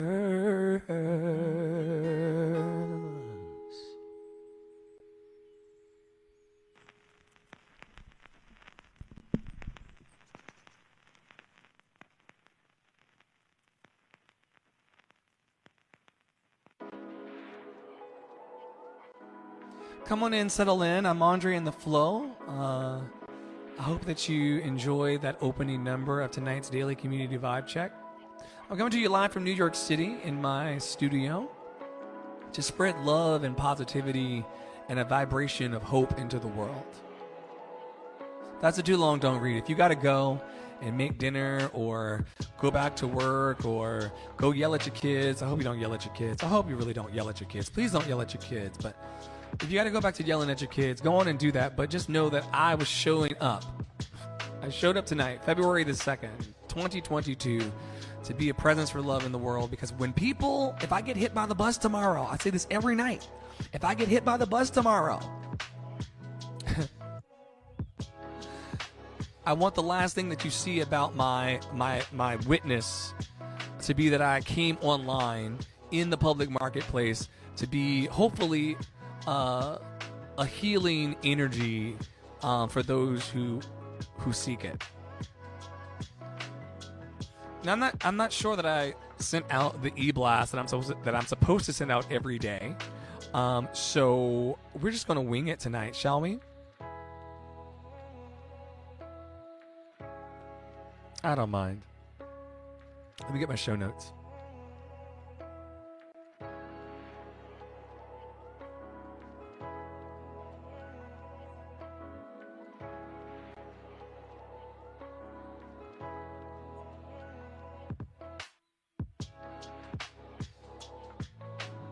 The only difference between tonight's vibe check and a usual vibe check is going to be... Why does that keep doing that?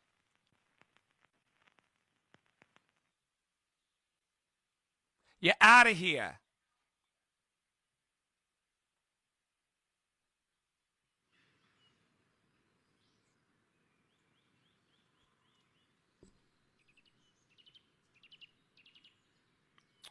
We need to fire the production team tonight.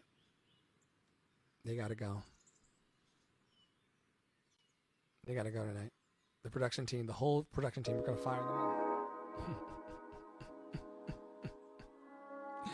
The whole production team is gonna get fired tonight.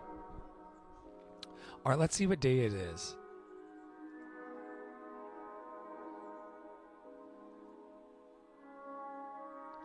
Happy National Tater Tot Day to everybody out there. I mean, who doesn't like a good tater tot? Tater tots remind me of elementary school and a more simple time in life when I always like my tater tots extra crispy. How do you like your tater tots? Do you like them a little on the soft side, like squishy in the middle, or do you like them like really, really crunchy? I want my tater tots to crunch a little bit. Or maybe you're not a tater tot person altogether. Sound off in the comments and let me know.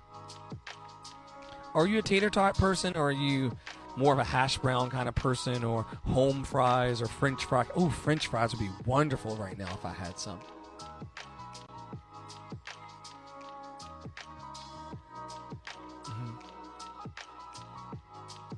Happy National Tater Tot Day to everybody out there. Who doesn't like a good carb from time to time? Let's pull an inspirational, you know what? I'm feeling very, very spicy today. We should pull an awakening card from the Mark Nepo deck.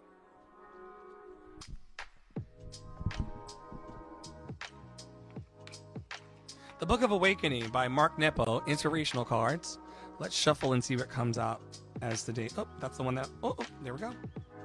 That's the one. Seeing anew. Seeing anew.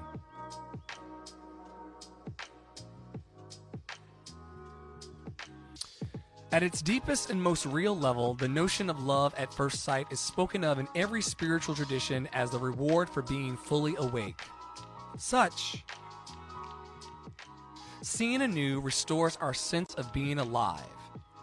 Paradoxically, first sight is recurring. Whenever we can see with that original vision, with nothing between us and the life around us, we can't help but love what we see. To see so fundamentally opens us to love. Wow, heavy card tonight. This is why I usually just do a quick quote and just take it easy. Lots of, oof. Anyway, the card that we were led to pick tonight out of this Mark Nepo. See, in the alternative church that we're building, there won't be any kind of like religious, dogmatic, super stressful books to abide by. I mean, it may come up from time to time, but it's not like that. The card is the message. At its deepest and most real level, the notion of love at first sight is spoken of in every spiritual tradition as the reward for being fully awake. Such seeing anew restores our sense of being alive. Paradoxically, first sight is recurring. Whenever we can see with that original vision, with nothing between us and the life around us, we can't help but love what we see. To see so fundamentally opens us up to love. This reminds me of what I was talking about earlier in the morning session. In the morning session, I was talking about how where your attention goes, energy flows. And I mean, it's the same message every day, right? Whatever you're focusing on and pointing your attention and your mind towards, that's the thing that's going to grow larger for you in your life. Once again, I recognize that this message is not for everybody. Everybody's not going to be picking up what I'm putting down. Some people are stuck and they like being stuck. And that's okay, right? That's their business. But for some of us, we don't want to really be the same. I don't want to be the same person for the next 37 years that I've been for this 37, right? So seeing anew, which is what the card is pointing to, is asking us to fundamentally see how much blessing and love and abundance we have around us, like right in front of our faces. Like, have you taken a breath today? Let me take one.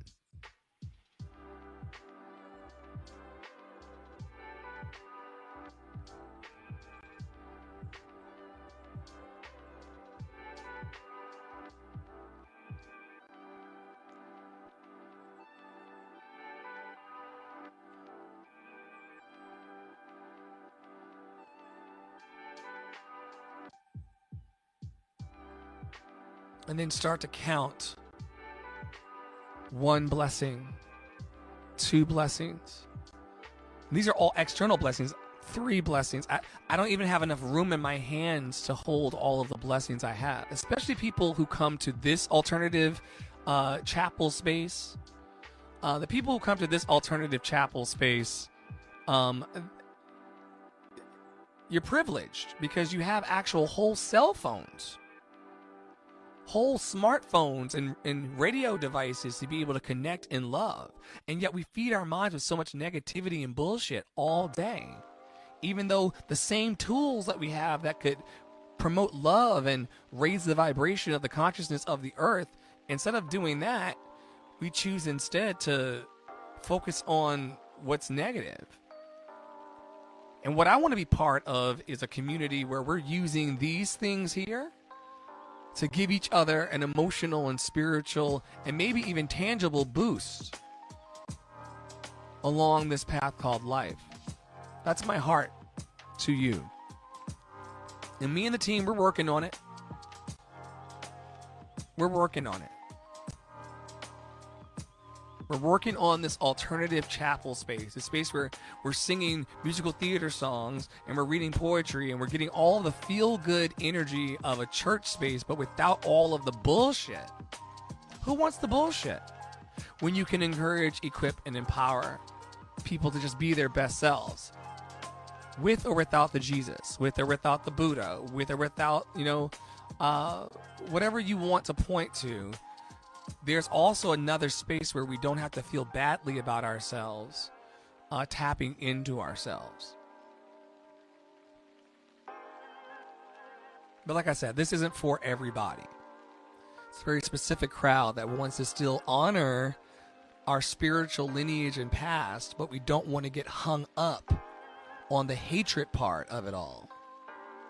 Because there's a lot of self-hatred built into the foundation of certain systems and institutions. And I want to disrupt all of that.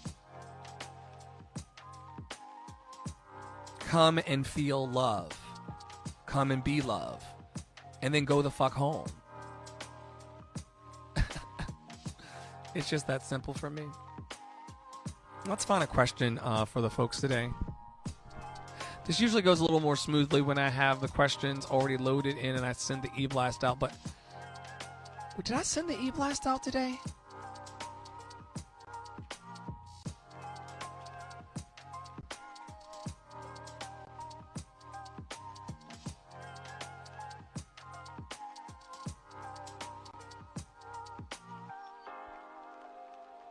No, I didn't send the e-blast out today. Bienvenue à Love City Arts, la radio qui joue 24 jours sur 24, 7 jours sur 7. Well, today's question is going to be, how long on average does it take you to fall asleep once you turn out the lights? How long, on average, does it take you to fall asleep once you turn out the lights?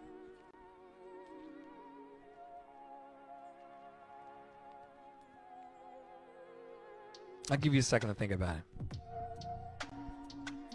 Like I said, I'll be here every night, 20, 25 minutes, holding space for love, being a lighthouse for love. And it's just 20 minutes. I love it. Quick and sweet.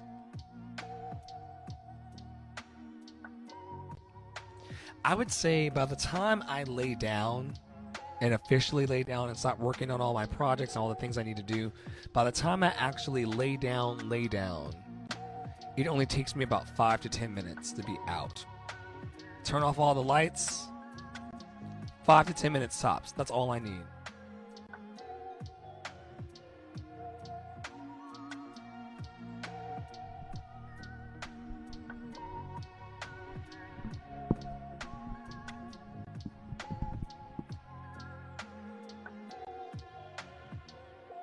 What about you?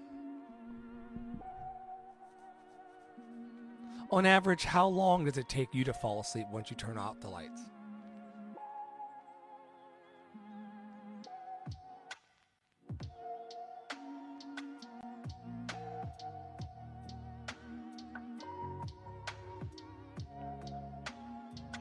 Quiet bunch tonight. Sometimes Wednesdays are pretty slow for this programming. People are doing different things on Wednesday nights. They're probably knee deep in families and things like that. And so, yeah, quiet bunch tonight. It usually livens up around the weekend for this crowd. So just roll that around in your head. Like, maybe it means something to you. Maybe it doesn't mean something to you. How long it takes you to go to sleep. Maybe you're taking like a long time to go to sleep because your mind's preoccupied. Maybe it just takes you a long time to go to sleep because you're over caffeinated. Whatever the reasons are, sometimes those are mine. And so anyway, that's what the question of the day is all about. Once again, thank you to all of the donors and partners and friends of LCA who contribute to keeping all of this love messaging going forward in the world. Our budget's very small, and so the donations actually cover it, and that gives me the freedom to then go out into the world and create magic in different ways under the umbrella of what we do here, which is to encourage, equip, and empower you. Are you loving you today? Are you being gentle with you today? Are you taking it easy on yourself? Or are you berating yourself?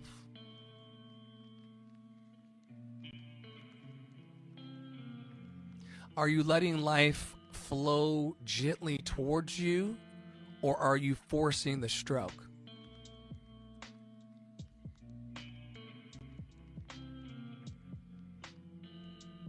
Are you saying it is well with my soul, or are you saying what the fuck? Which energy are you abiding in mostly today, and how can you encourage your heart in this moment to just lift a little bit? Just a little bit. I'm not saying go from a 2 to a 6 or from a 4 to a 10. I'm just saying, like, just choose in this moment, in this next breath, to just notch your joy up a little bit higher.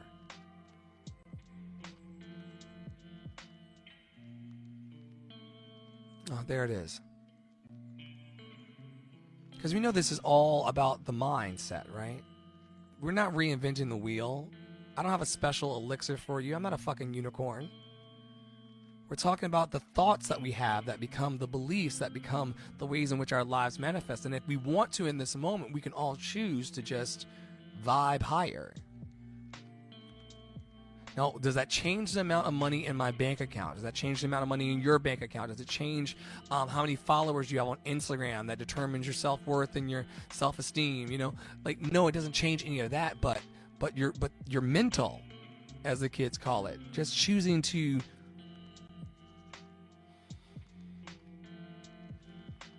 I can feel myself going from a 2 to a 3.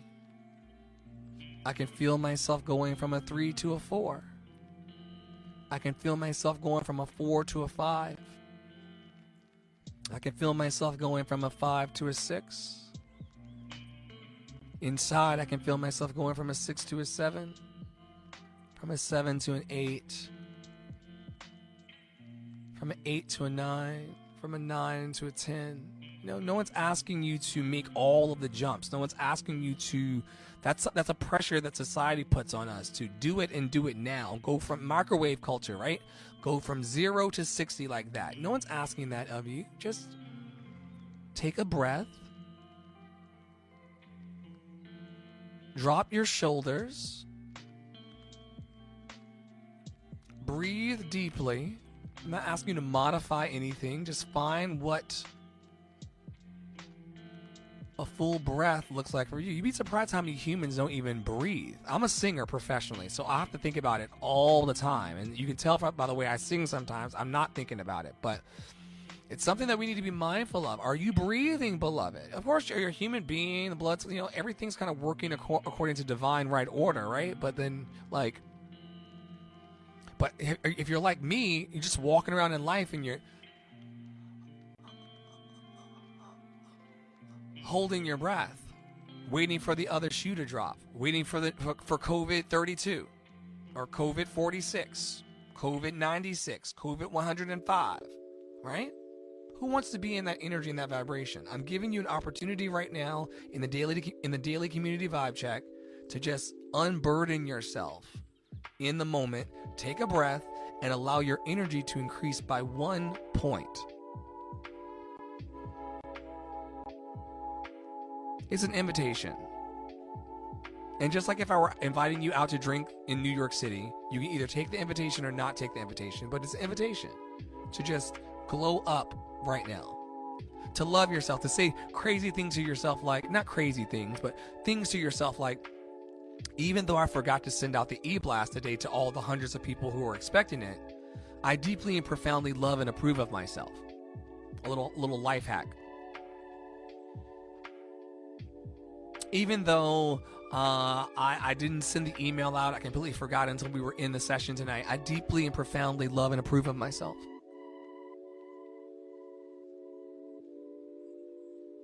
Even though I'm an imperfect human being that doesn't really know what the next step of my life is going to be, I deeply and profoundly love and approve of myself.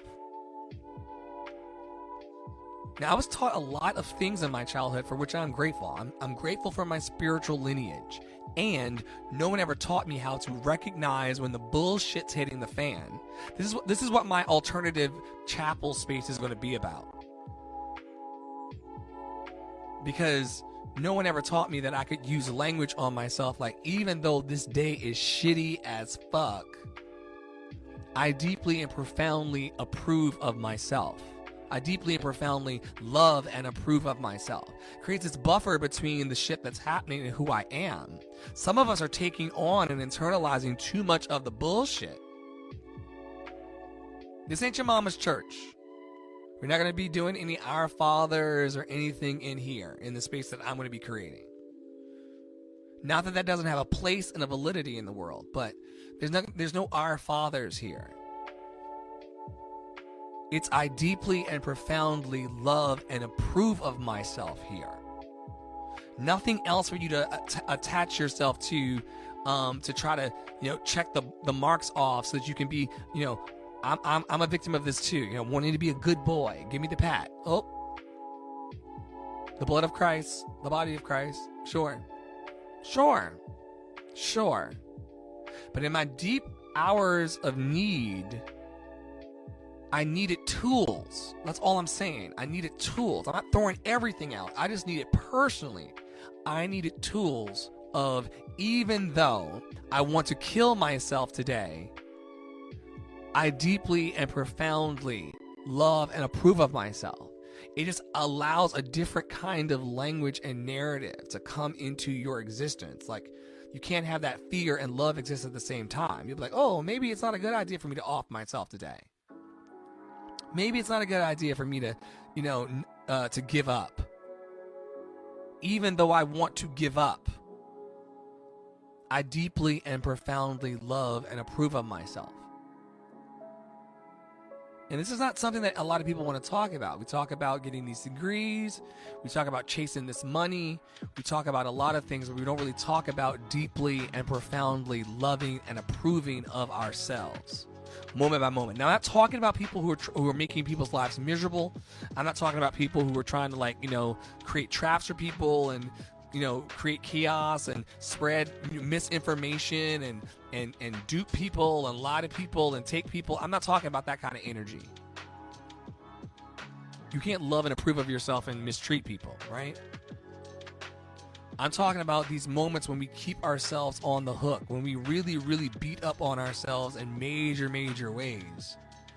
Instead of just saying, even though fill in the blank is happening, I deeply and profoundly love and approve of myself.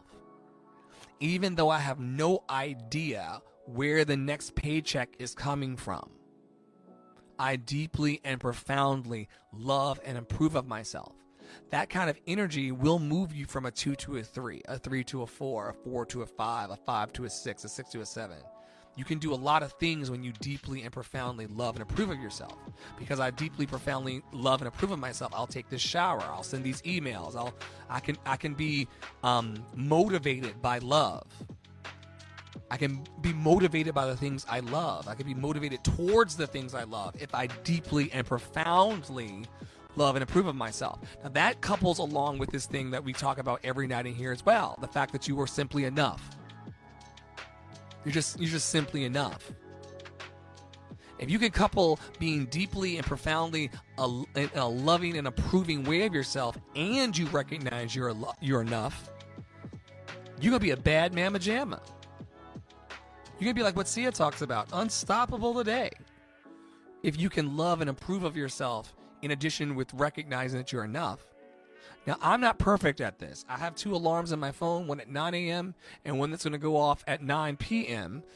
They are You Are Enough number 1 and You Are Enough number 2. I program these into my phone so that, I'm never looking at my phone for the You Are Enough alarm.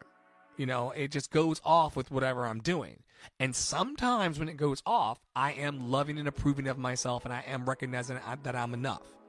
But then there are a lot of times, too many that I would like to admit, that the alarm goes off and I'm caught in some kind of shame or negativity spiral, or I'm beating up on myself, or I'm wondering where the next, dead presidents are going to come from.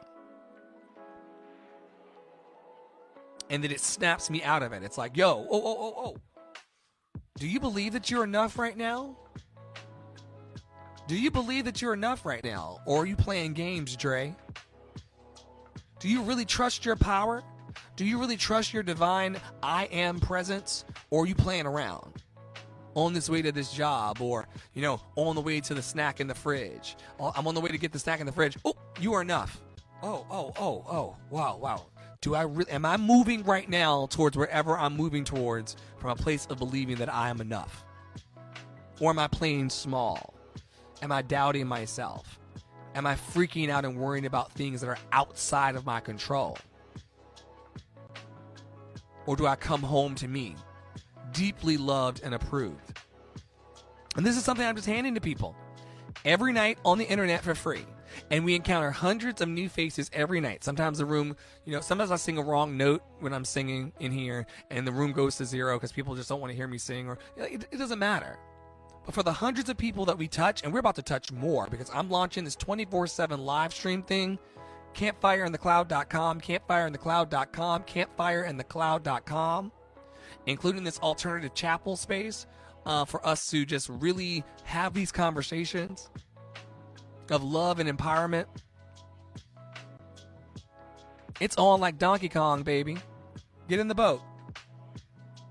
This love energy, this love vibration where we're reminding each other, even though life is hard, right? Life is really, really cruel and people are bitter and mean and just so much.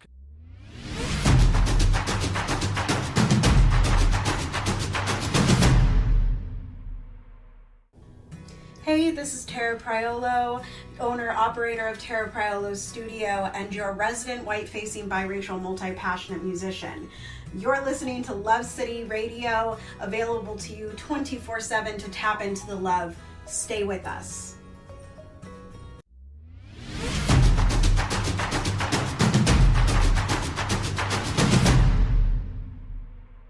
Fusion, and even in all of that, we can still, as adults, because we're the adults now, right? We're not kids being told, oh, Andre, if you suck dick, you're gonna burn in hell. How is that any of your business? And I told my mother a couple years ago, I was like, that is the most perverse thing. It is the most perverse thing that other humans are concerned about what I'm doing when they're not around in bed. It is the most strange thing that people are so preoccupied that they will cast judgment and treat you differently based on the things they can't even see about you. You'll never see my dick. And yet you're so concerned with it. We got to push past that and push into love. More than ever before, we got to push past all of that and push into love. Anything else is a distraction, folks, given the world that we're living in. That's all I'm saying. Doesn't matter who's doing what, who's doing who. Focus your intention and focus your attention on deeply and profoundly loving and approving of yourself. I'm convinced that everything else is going to work out for me if I deeply, profoundly love and approve of myself. In a real way, not in a like, and you can tell. There's people in this Instagram influencer culture. You can really tell when people are like, when they really love and approve of themselves versus when they're just faking. It's an energy. You can really, really tell it. It's very, very potent. The difference in a person that loves themselves and approves of themselves, or even if you don't fully, you can tell a person that's really trying. In my work in customer service and customer care in the past, you can always, or when I was a flight attendant, you could always tell when someone got on the plane, you said, "Welcome aboard." You could always tell in the energy the people that really loved themselves and the people who hated themselves. Some people talk to themselves like that every day as well. And this is a whole different session we can do because I'm 4 minutes over. I'm like 14 minutes over actually, but we can talk about it some other time, tomorrow night maybe. Like the fact that I've heard people out loud, "Oh, I'm such a fucking idiot," or I can't get anything right, or really, really like mean. I wonder where you learned that from. I wonder where you learned to be mean to yourself from. I wonder where you picked that up from. Who was responsible for that bullshit? But we're going to undo it here in our community sessions together, nightly. And we're going to do it in all the things we plan together. The songs we sing, the poems we read, the energy that we flow to and through and from. And we're going to do something different because what we had is stale. What we had takes us away from the presence of the power of our mighty I am.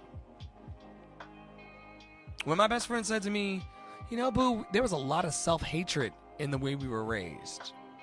Not self-hatred for everybody else. Everybody else is just kind of going along telling me, that the wages of sin is death and all of this other hellfire and brimstone, like scary, like frankly, traumatic shit, right? A lot of traumatic shit. Somebody's blood. Like we're talking about blood. Like I said, have what you want to have. If this is not your type of programming, then turn me off and go and pray and go into your holy water. But what I'm saying is that, like, some of that stuff is really, really strange. In fact, more strange than even the lifestyle that folks call sin. I understand I don't have to really get into the blood of Jesus to be a kind human. I don't really have to get into the blood of Jesus in order to, like, show up nightly and be loved. Like, nothing about Christ's love is compelling me to be here. What's compelling me to be here is the fact that there are people out in the world who don't love themselves. There are people whose gifts and desires to be expressed in the world are stuck inside their chests. I mean, sure, I love the Lord. He heard my cry too, girl, but don't you want to be happy? Don't you want to be truly happy? Not under the thumb of oppression and suppression. Just breathe. Just breathe. Anyway, that's tonight's Daily Community Vibe Check. I'm Andre in the Flow. Lots of awesome things coming out of this group. We've got the right people in place now to make some things happen. And there will be, coincidentally, we're working on filing paperwork and doing everything we can to start an alternative church. The church, I look out into the space, and I'm in the space. I came from the space, and I'm from the space. I know that showing up online in this way and being a true beacon of light in the community and trying to really, really wash the feet of people and make sure that their dreams come true.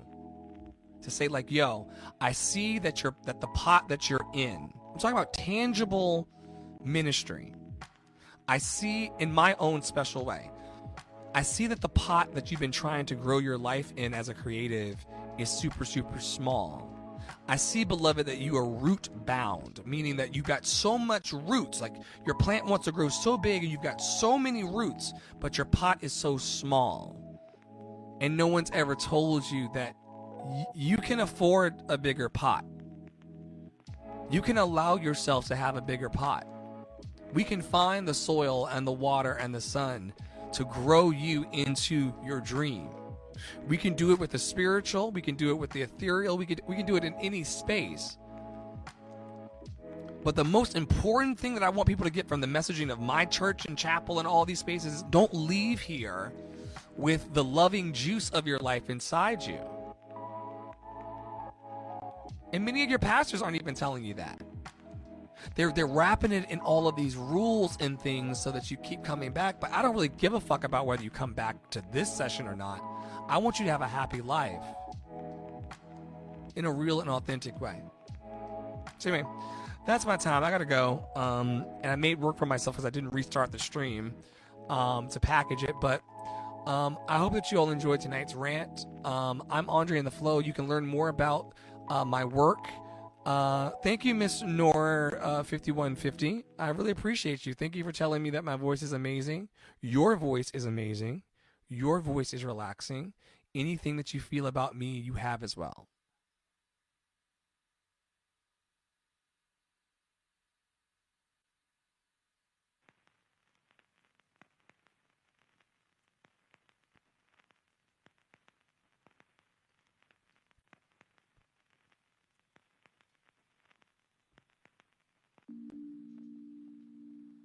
I can imagine everybody looking down at their devices being like, where'd he go? And because I'm going to put it in the podcast, they're going to be sitting in the car going, where'd he go?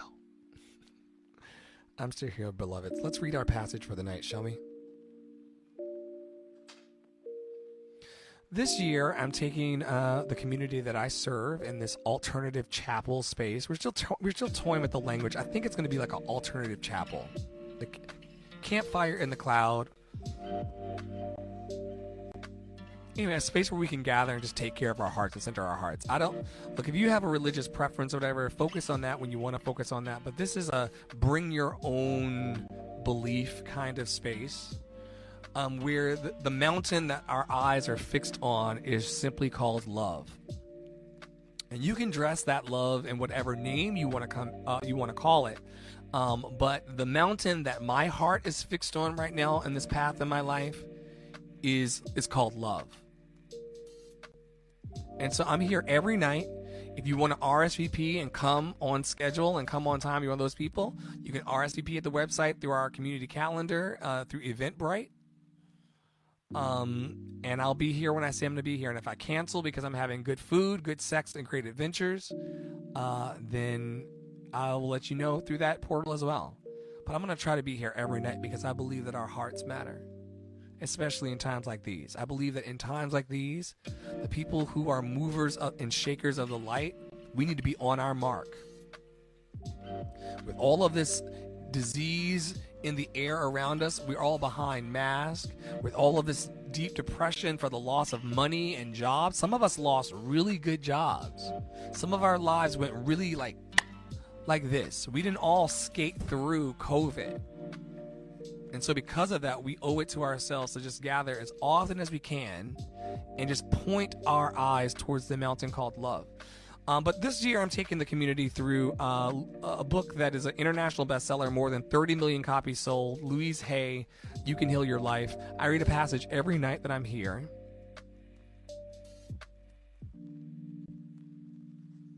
Oh, you read that one last night.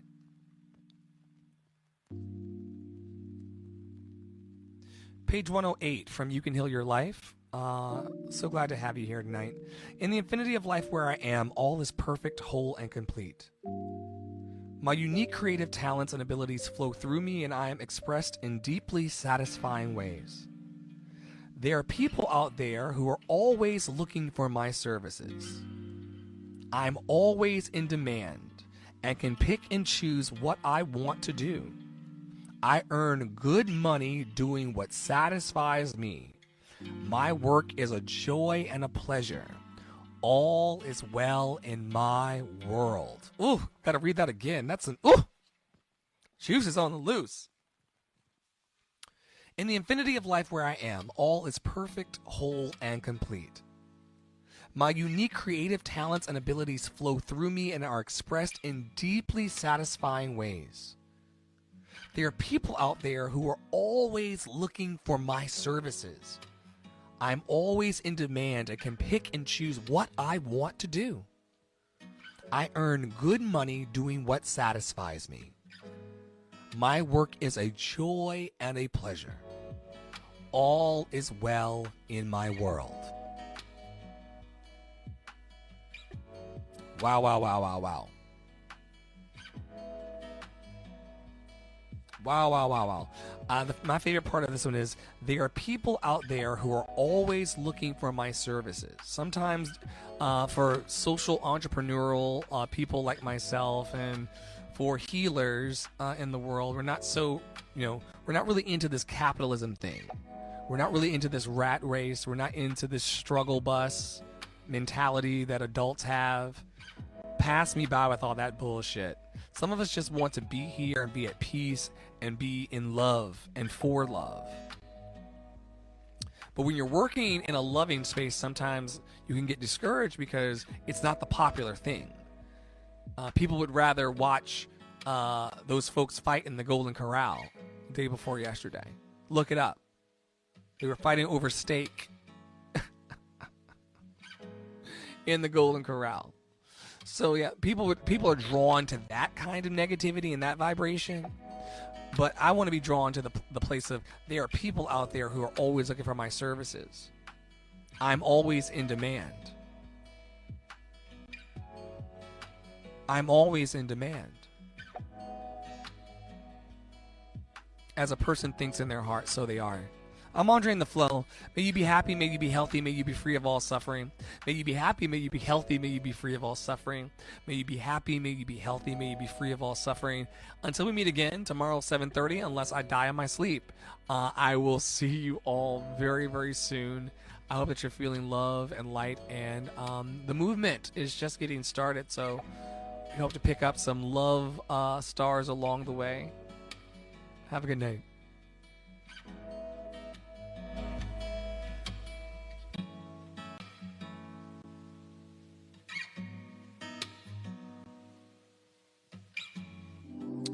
All right, here we go. Do you like community vibe check?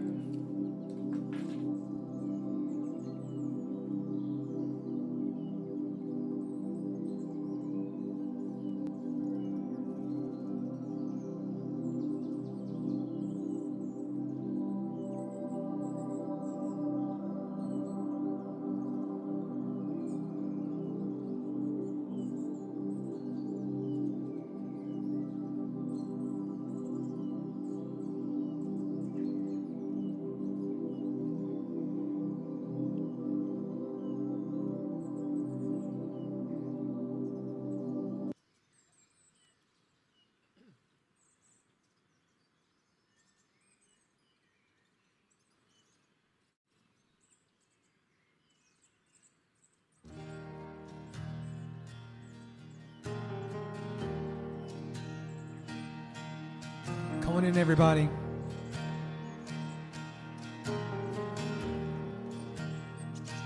I love you, Lord, for your mercy never fails me. All my days I've been held in your hands.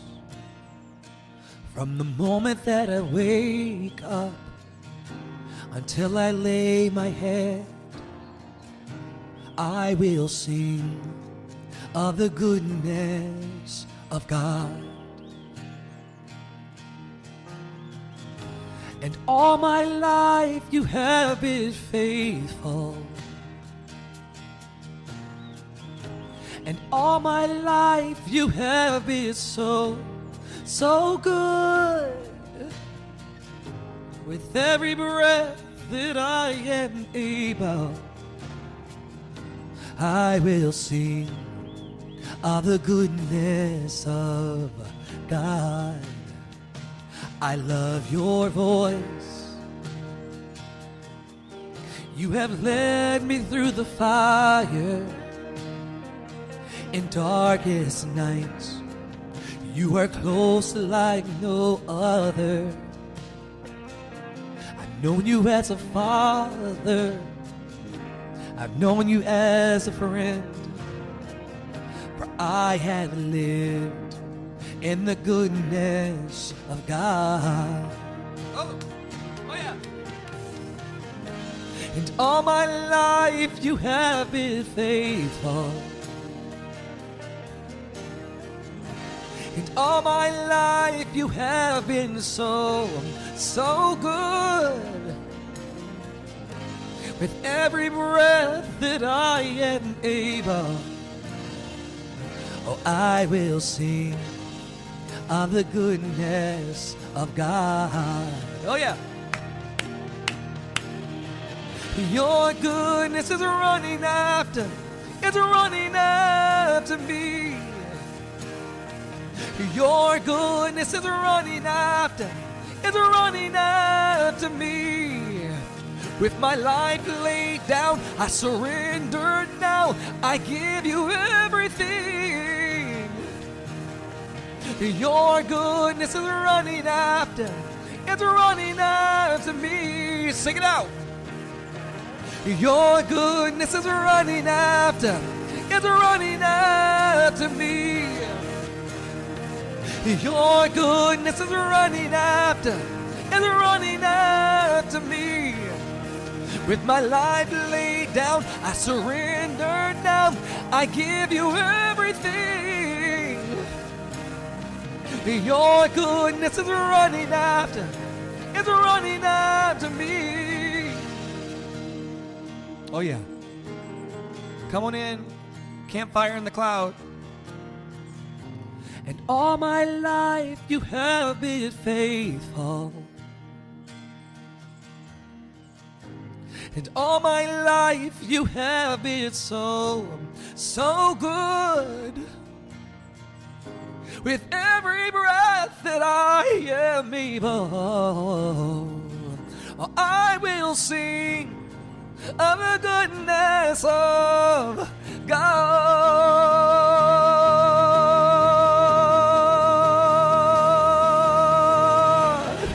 And all my life you have been faithful. And all my life you have been so, so good. With every breath that I am able, oh, I will sing of the goodness of God. Oh, I will sing of the goodness of God. I'm gonna sing of the goodness of God.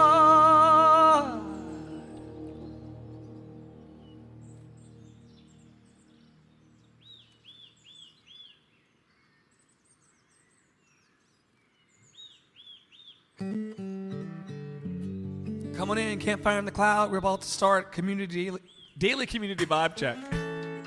Daily community vibe check is what we call it. Yeah.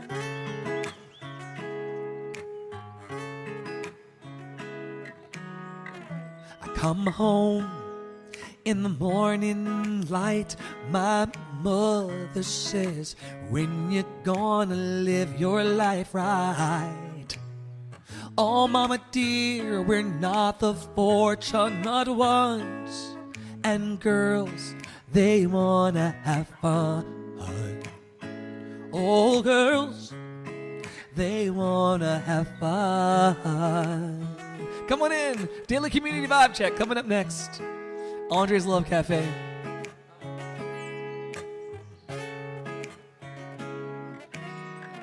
The phone rings in the middle of the night. My father yells, what you gonna do with your life? Oh, daddy dear, you know you're still number one.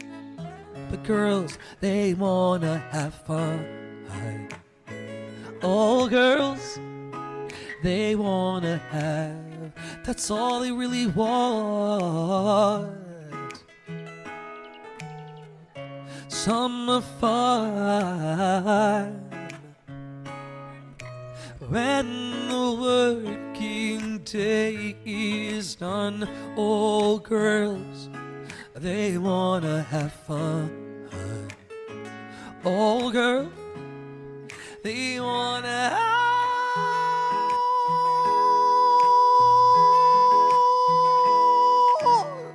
that's all they really want. When the working day is done, oh, girls, they wanna have fun. Some boys take a beautiful girl and hide her away from the rest of the world. I wanna be the one to walk in the sun, and girls, they wanna have fun. Oh, girls, they wanna have, that's all they really want. Some fun. When the working day is done, oh, girls, they wanna have. You gonna help me tonight? You gonna help me with your part? Oh, girls, gonna help me tonight? They want. Come on, Franklin. Girls, they wanna sing, Franklin. They wanna have fun. Girls, sing, Franklin. I hear you, Franklin. Here we go. They just wanna have fun. And girls just wanna have fun.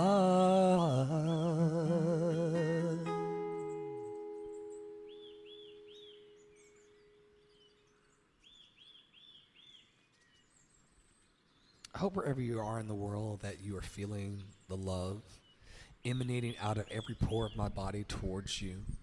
Love is hurling itself in your direction right now.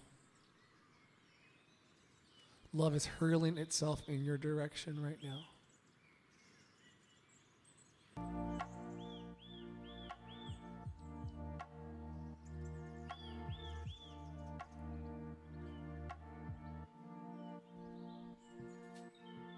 Love is hurling itself in our direction.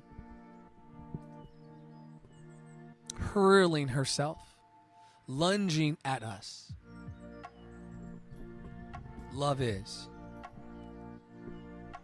Are we present to love as it lunges towards us?